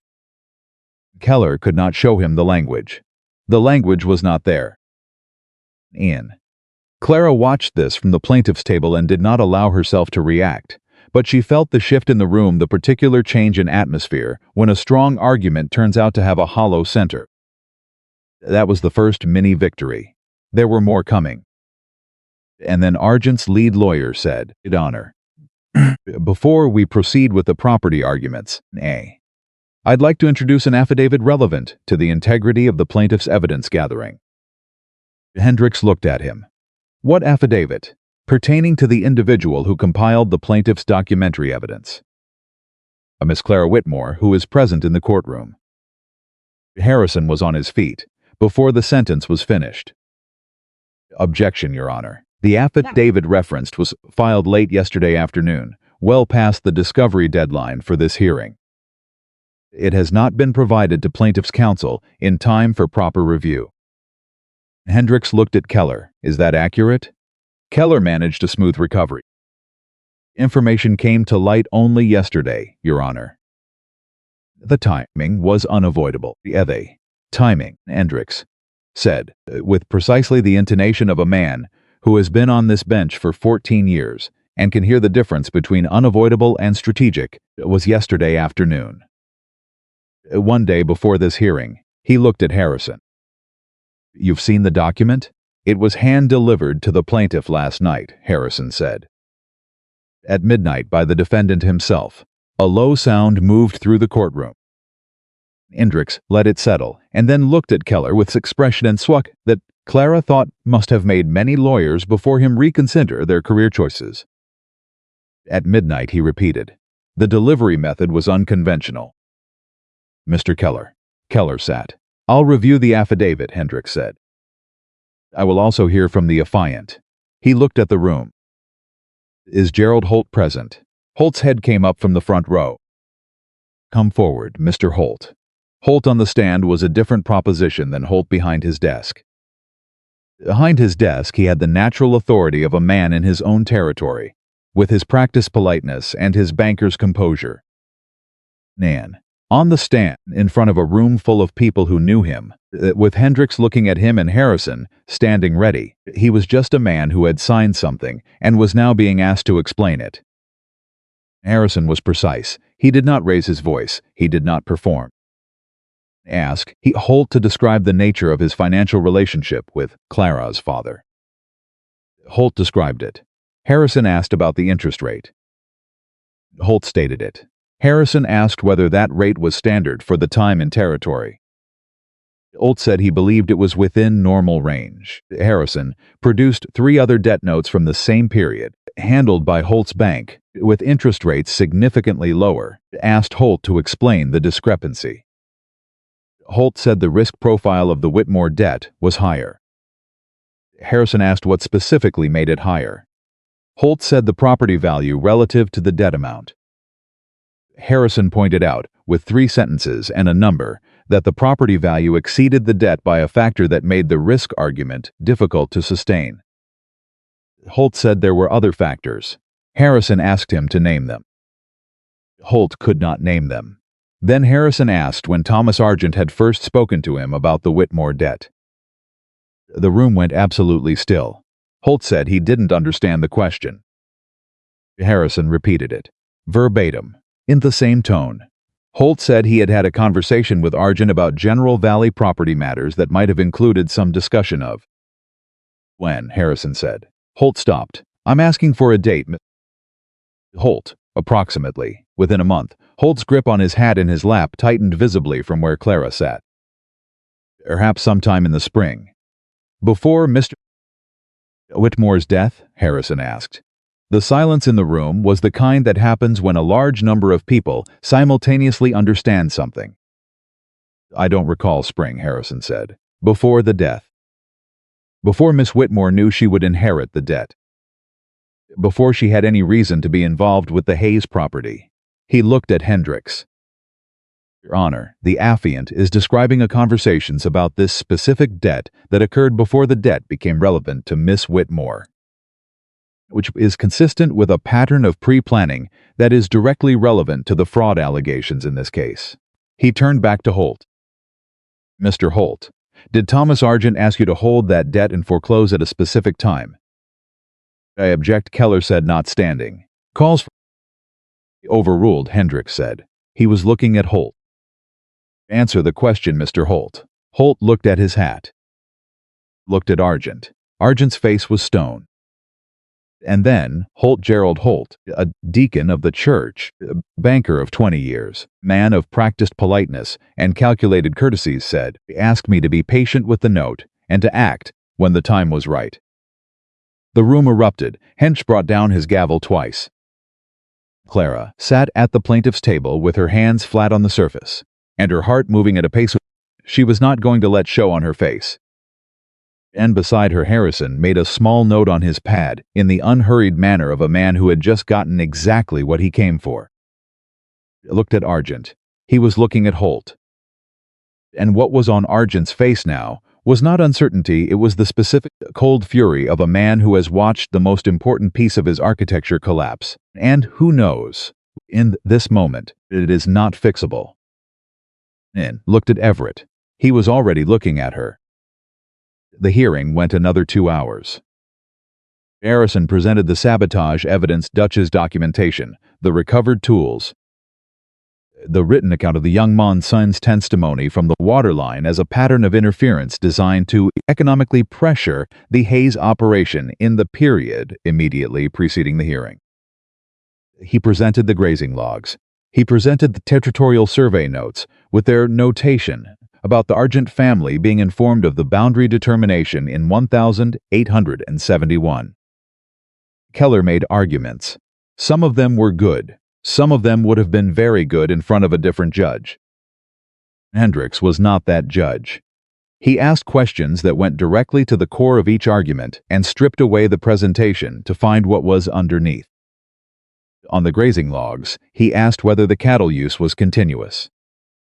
Harrison showed him 20 years of records. On the survey notification, he asked whether the Argent deed filing included any record of dispute or challenge to the boundary determination. It did not. On the sabotage evidence, Hendricks looked at the tools and Dutch's documentation for a long time without speaking. Then he looked at Keller and said, "These tools were recovered on Hayes property during an unauthorized nighttime entry. Your client has any response?" Keller said the tools could not be definitively linked to the Argent operation. They were used by a man who stated under contemporaneous written testimony that he was hired through a known Argent associate, Hendricks said. He set the tools down. That is a link. It may not be a chain, but it is a link, and I'll note it. At noon, Hendricks said he had heard enough. The room waited. I find in favor of the plaintiff on the primary boundary dispute, Hendricks said. The Hayes deed, supported by the original territorial survey, establishes clear and prior claim to the creek and all associated water rights.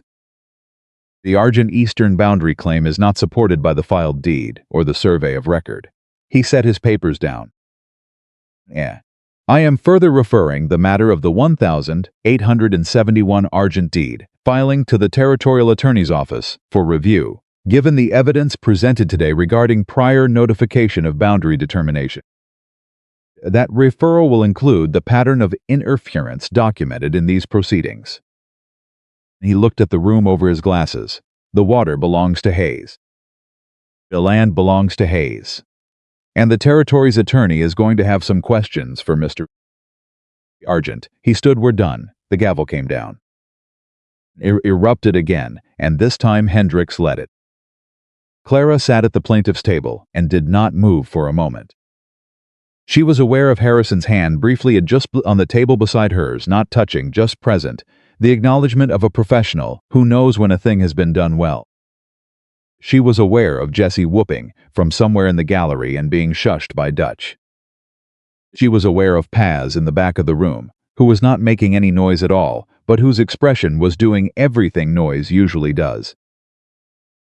She was aware of Argent leaving. He left a hunting look at the room, without looking at anyone, with Wade behind him and Keller speaking low and fast at his shoulder. Tillis had already gone. Holt had already gone. The room was still moving and making noise around her, and Clara Whitmore sat in the middle of it and put her hands in her lap and breathed. Then Everett's hand was on the back of her chair, not her shoulder. Not reaching for her. Just there present, steady, the particular nearness of a person who has learned your space and knows how to occupy the edge of it without crossing.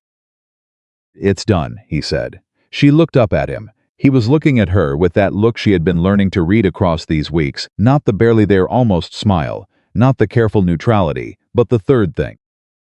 The thing underneath both of those. The look she had seen on the porch in the dark when he'd reached for her hand. "It's done," she said. Harrison was gathering his papers. Around them the room was beginning to thin, spectators moving toward the door. The specific energy of a concluded public event, dissipating into the ordinary afternoon. Mrs. Pruitt appeared at the edge of Clara's vision and caught her eye and gave her a second nod, this one longer, this one carrying the weight of an old woman who had made a calculation months ago and was watching it prove out. "What happens now?" Jesse asked. He had materialized at Everett's shoulder with the endearing inability to read a room that was one of his most consistent qualities. "Now we go home," Everett said. Clara looked at him when he said it. Home. He had said it without thinking. She was certain not as a statement about her situation or her choice, just as the plain description of where they were going. The ranch on the mountain, the kitchen garden that needed work before winter. A room with the lock on the door and the iron key she had not used since the second night. Home. She stood up. She picked up the satchel with the original documents, all of them, intact, untouched by everything Argent had tried. She looked at the plaintiff's table, where months of work had just become a ruling in their favor. Then she looked at Everett Hayes, who was waiting without impatience in the way he waited for everything, and she said, "Let's go." But what she had not accounted for, in the relief of the ruling and the long exhale of a fight finally finished, was what was waiting for them outside the courthouse door. It was not over. Not yet. Wade Argent was waiting on the courthouse steps. Not hired men. Wade himself alone.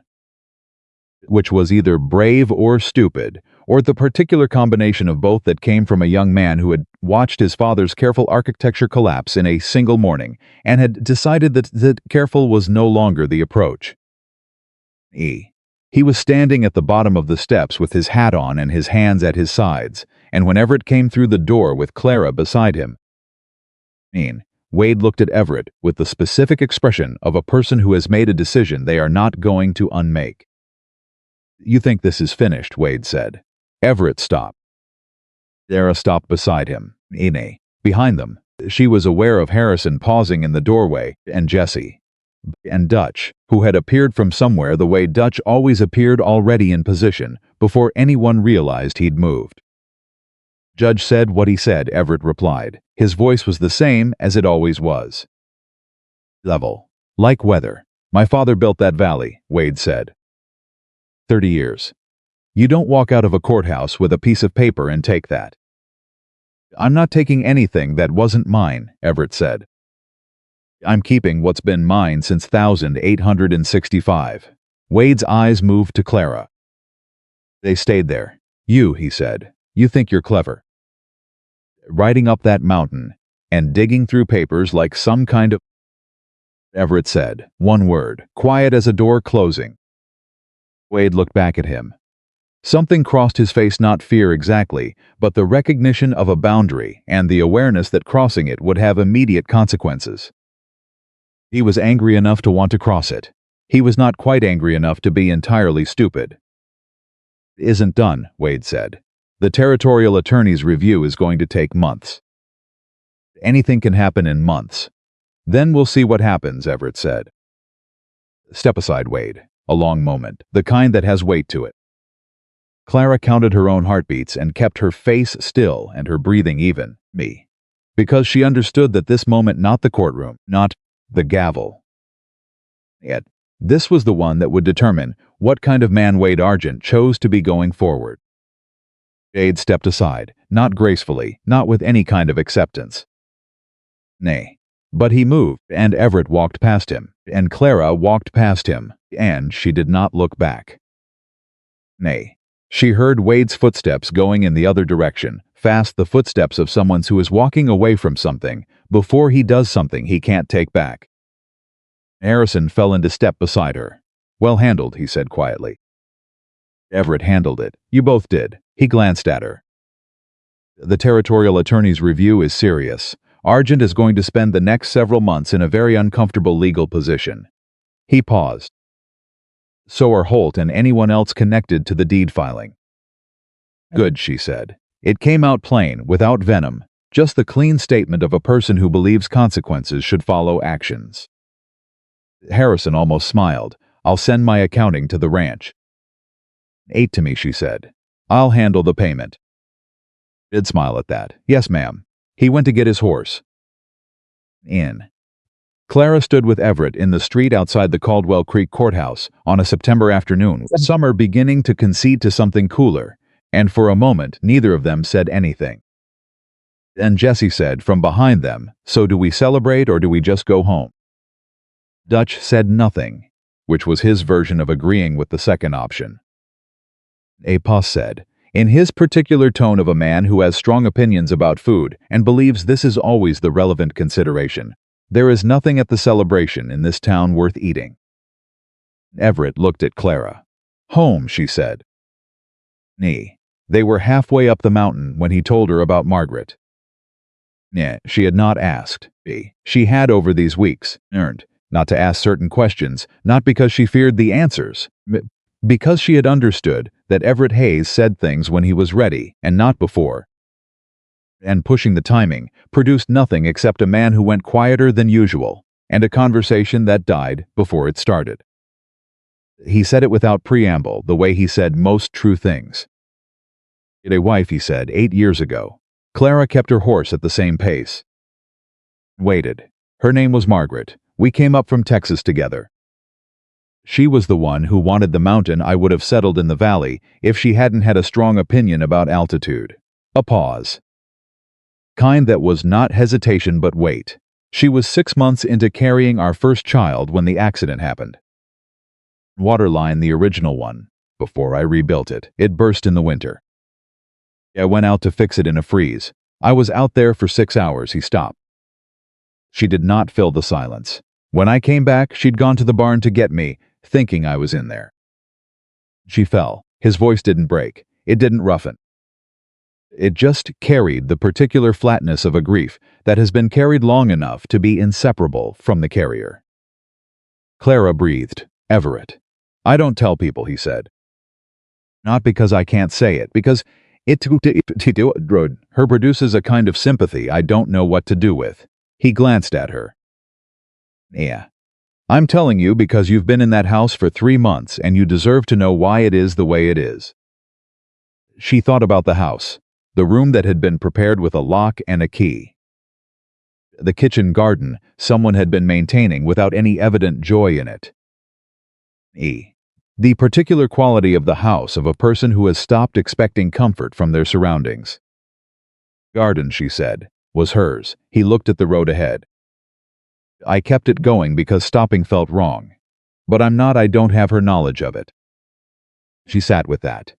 The garden he'd maintained for 8 years out of loyalty to someone who wasn't there to tend it. New own he'd chosen because she'd wanted it. The lock he'd put on a door 2 days before he rode down to offer it to a stranger, because he had understood, out of some part of himself, that had never stopped thinking about what it meant to respect a person's choice. Whoever came through that door deserved to have one. "I'm not replacing her," Clara said, carefully. "I want you to know that I understand that. Whatever this is, whatever we are to each other, I know I'm not that." He was quiet for a moment. "I know you're not," he said. "You're something else entirely." Another pause. "I've been trying to figure out what to call it." Nair. She looked at him. He was looking at the road. But he was not. She understood. Looking at the road. Me. What have you come up with? The closest I've gotten, he said, is that you're the person I didn't know I was waiting for. B. Because I'd stopped believing there was anything left to wait for. He said it the same way he said everything that was true, without performance, without the soft edges people put around difficult things. Just the plain fact of it, offered directly. She felt something in her chest that was not the hollow place. Not the grief, not the anxiety, not the specific loneliness of a person who has been told for years that she is not quite enough. Something that filled rather than emptied. That's a good thing to have come up with, she said. The edge of his mouth moved. It took me 3 months. You're thorough, she said, and he laughed. Actually laughed, not the almost sound she'd been cataloging, but the real thing, short and genuine and startled out of him, the laugh of a man who hadn't expected to and is not sorry he did. It lasted about 4 seconds and then was gone. It had been there, and she had heard it, and she was going to keep it. 3 days after the hearing, the first letter arrived from the territorial attorney's office. It was addressed to Everett Hayes and requested his cooperation in providing documentary evidence related to the 1871 Argent deed filing. Clara read it with him at the study desk and felt the specific satisfaction of a legal process, doing what legal processes are supposed to do, slowly, imperfectly, but in the right direction. They're moving, she said, faster than I expected. Hendricks has a reputation for referring things that should be referred, she said. He doesn't let things sit. She set the letter down. Need to send copies of everything. Originals stay here. She picked up her pen. I'll draft the response. He watched her write. She was aware of him watching, in the way she was always aware of him now, not uncomfortable, not the awareness of being observed, but the awareness of being known. Of being in a room with someone who had decided you were worth knowing and had done the work of it. Clara, he said. She looked up. He reached into his coat pocket and put something on the desk between them. It was the iron key. She looked at it, then at him. You haven't used it once, he said. I didn't need to. No, he held her gaze. But I want you to know I want to say it plainly, because I think plain is the only way I know how to say important things, that I'm not asking you to stay, because I need someone to keep the books. I'm not asking you to stay because you've made yourself useful, or because winter's coming and it's practical. He paused. I'm asking you to stay because when I ride out in the morning and know you're here, the ranch feels like something other than a place I'm enduring. She looked at the key on the desk. I had a plan, she said. When all this started, I was going to get through the winter, help you with the legal case. Save us to set myself up somewhere with accounting work. She picked up the key. I had a whole sensible plan. What happened to it? She turned the key over in her hand. You made coffee in the dark at 4 a.m. and gave me half. He looked at her steadily. That's what did it. That was one thing. She set the key down between them. It was a lot of small things. That's usually how it works, isn't it? Not one large moment. And just a lot of small moments that add up to something you didn't plan for. Yes, he said. Simply, that's how it works. She left the key on the desk between them. I'll stay, she said, not because of the winter and not because it's practical. She met his eyes. Because this is the first place in my life where what I know has been worth something. Where what I can do has mattered. She paused. And because you laugh when you don't expect to, and I'd like to hear that again. He reached across the desk and picked up the key. He held it for a moment. Then he opened the desk drawer and put it inside, and closed the drawer, and the finality of that small gesture the key put away, and no longer needed. No longer the terms of anything settled over them both, like something laid down. All right, he said. All right, she said. She went back to drafting the letter to the territorial attorney. He stayed at the desk. Neither of them said anything else for a while. But the study, which had always been a room that felt like work, felt different now in the way rooms feel different when the people in them have decided something.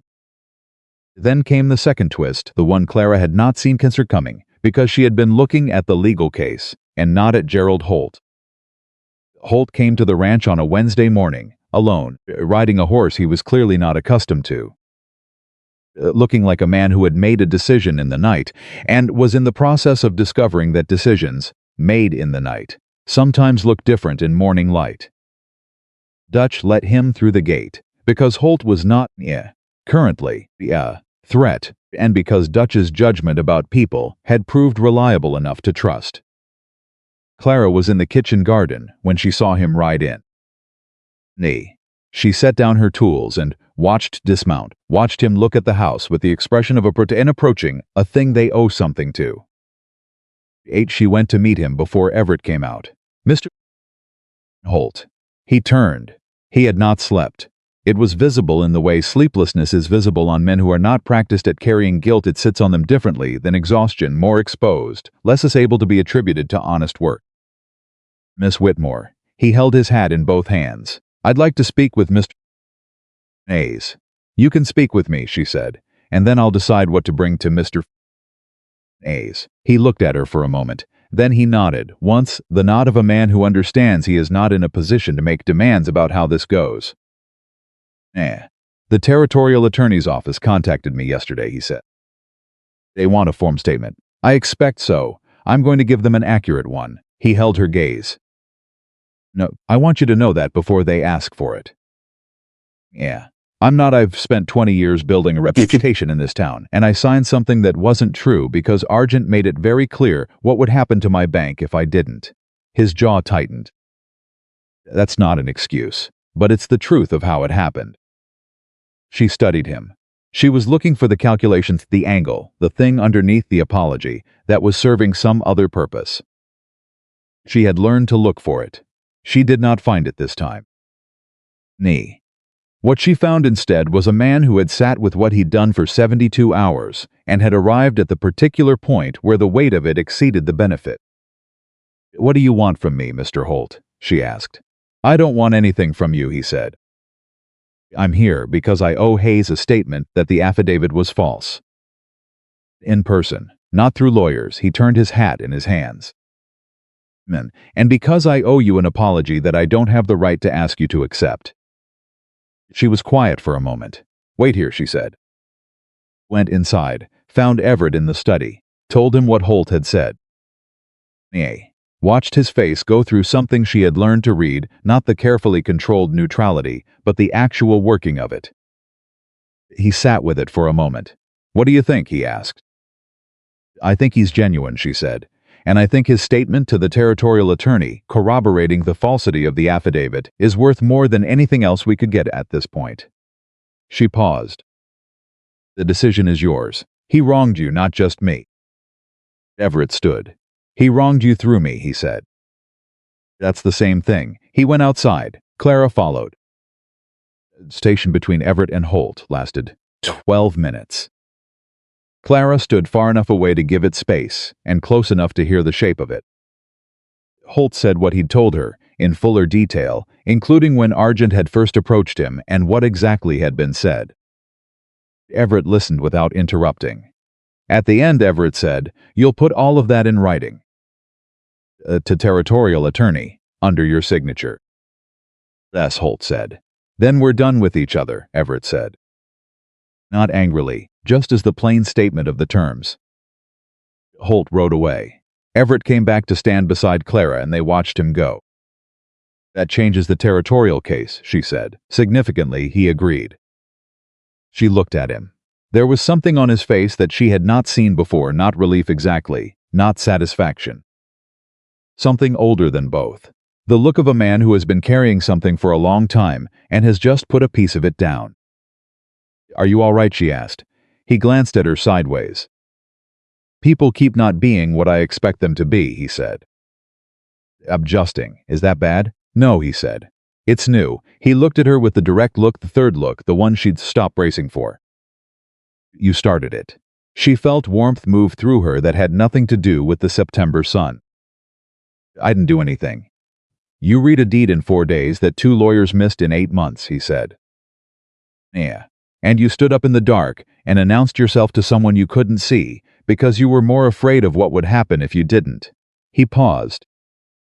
That's not nothing, Clara. She turned toward the kitchen garden. Come help me with the winter prep, she said, because she needed to do something with her hands or she was going to say something she wasn't ready to say yet. He came. October arrived the way it does in the high country without asking permission, bringing cold mornings and clear skies, and the particular urgency of a season that does not negotiate. A territorial attorney's case against Argent was formally opened in the second week of October. Holt's statement had been filed. The deed fraud evidence had been formally submitted. The process would take months. That was the nature of territorial law, but the structure of it was solid, and Harrison wrote to tell them that the outcome, in his estimation, was not substantially in question. The Argent operation pulled back from the northern boundary. The cattle that had been drifting onto Hayes land stopped drifting. The fence lines held. The water ran clean through the rebuilt North Line, and Dutch checked it every morning and reported nothing of concern, with the satisfaction of a man whose thoroughness had been vindicated. Paz taught Clara 3 of his songs. She learned 2 of them. The third one required a vocal range she did not have, and she told him so directly, and he appreciated the honesty. Jesse got better at not saying the first thing that came into his head. He was working on it, and he was genuinely improving, and he would occasionally look at Everett, and then bobone at Clara, with the expression of a young man who is watching something he does not entirely understand, but approves of strongly. The kitchen garden was put to bed for the winter properly, which meant it would come back right in the spring. Clara found Margaret's planting records in a box in the pantry, careful, detailed, written in the hand of a woman who had known exactly what she was doing, and she read them with respect and put them back. She would use them in the spring. She thought Margaret would not have objected to that. On a Thursday evening in the middle of October, when the first real cold had come down from the peaks and the ranch house had that particular warmth that comes from a well-built fire and the company of people who have chosen to be where they are, Everett found Clara on the porch. She was looking at the valley. The lights of Caldwell Creek were small and far below, and the stars were doing what mountain stars do in October, performing with the full confidence of something that knows it has no competition.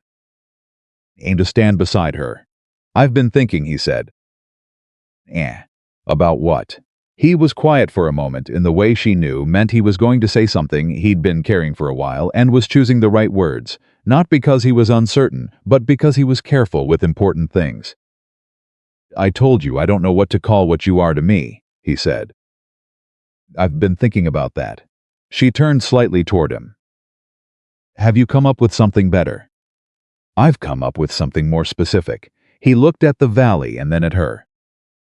"I want you to stay, not for the winter, and not for the books, and not because you're useful, which you are, and not because this situation is convenient, which it isn't particularly." He paused. "Men. I want you to stay, because I'd like to spend the rest of my life watching you read a room and see things other people miss. Because the ranch is louder with you in it, and I didn't know until you came that loud was what it needed." Reached out and took her hand, not the way he'd taken it on the porch rail, tentative, careful, but fully, intention. "I'm asking you to marry me, plainly because plain is what I have." She looked at him. She thought about the midnight she'd opened her door to a large, scarred, unsmiling stranger who had offered her a key and the choice of how to use it. She thought about 4 months of water lines and legal documents and night watches and 4 in the morning coffee and one genuine laugh that had lasted 4 seconds and meant more than most speeches she had ever heard. She thought about Caldwell Creek and what it had told her she was worth. She thought about what this mountain had told her instead. "I have a condition," she said. He waited. "The books stay mine," she said. "I don't hand them off when we marry. I keep managing the accounts and the legal filing and whatever comes next with the territorial case. This is my work and it stays mine. I was never going to take it from you," he said. It came out almost surprised, like the idea genuinely hadn't occurred to him. "I know," she said. "I'm saying it anyway, because I want it on the record." The edge of his mouth moved. The real movement, the one that preceded the real thing. "All right," he said. "It's on the record." "Then yes," she said. "Plainly, because plain is what I have too." He looked at her for a long moment. Then He brought her hand up and held it against his chest, over the particular place where a person's heart is, and she felt it there, steady and present and real. The heartbeat of a man who had lived on this mountain for 8 years in the specific loneliness of someone who had stopped expecting and who was now, Nate, very carefully, beginning to expect again. "All right," he said. His voice was different. Not the level patience she'd learned to read. Something quieter than that and fuller. She leaned into his shoulder. He put his arm around her. They stood on the porch of the Hayes Ranch, in the October dark with the valley below, and the stars above and the fire at their backs, and neither of them said anything else for a long time, because neither of them needed to. The following spring, when the territorial court finalized the fraud ruling against Thomas Argent, he was assessed penalties that required the liquidation of 2 of his valley properties, and the formal cession of all boundary claims against the Hayes, water rights in perpetuity. Wade took the remaining Argent holdings south, and did not come back to the Northern Valley, which was, in Clara's assessment, the best outcome available for everyone involved. Gerald Holt resigned from the bank and moved to Denver. He sent Clara a letter before he left. She read it and put it in the correspondence file and did not respond, which was not cruelty, but the plain acknowledgement that some things were done and did not require continuation. Patterson, land office clerk in Salter, kept his job and kept his head down and processed records with, by all accounts, notably increased accuracy in subsequent years. Harrison sent his final accounting. Clara paid it promptly and wrote him a letter of reference in case he ever wanted one, which made him laugh when he read it. She knew because he wrote back and said so. Mrs. Pruitt came to the ranch in May for the wedding, riding the whole way with the backbone of a woman who had made decisions and was not reconsidering them. She sat in the front and wore her good hat and watched Clara Whitmore become Clara Hayes, with the expression of a parent watching a correct answer arrive at the end of a long problem. Dutch stood beside Everett and said nothing, which was how Dutch bore witness to everything he considered important. Us cried quietly and made no effort to hide it. Jesse said 3 things he immediately regretted and was shushed twice. The kitchen garden came back in the spring exactly as Margaret's record said it would, and Clara planted it according to those notes and added 3 things of her own practical additions. Things she had grown up eating and knew how to tend, and the garden held both without any apparent conflict, which she thought was how it should be. Everett watched her work in it one afternoon in June and said nothing, and she felt him watching and did not stop what she was doing and did not explain herself, because she trusted him to understand without explanation. After a while he came and crouched beside her, and she handed him the second trowel, and they worked together in the afternoon sun until the row was done. That was how it was. Not dramatic, not the story anyone in Caldwell Creek would have written for a woman like Clara Whitmore, the woman no one had wanted, the woman sold for a debt, the woman everyone had looked at and seen nothing worth keeping. Not the story she would have written for herself in the dark of her father's house with $437 between her and ruin. But true. The way things are true when they have been earned through every small moment and hard night and 4 in the morning choice, and not a single piece of it taken on faith alone. Everett Hayes had come down the mountain for water rights and a deed dispute, and he had come back up with something he had not known he was looking for. Clara Whitmore had climbed that mountain with a suitcase and her father's ledgers and an iron key, and she had found something no one in Caldwell Creek had ever thought to offer her. A place that was hers, a man who knew her worth and never once thought to set a different price on it. A home not the kind given to you by birth or desperation or the terms of a debt, but the only kind that lasts. The kind you choose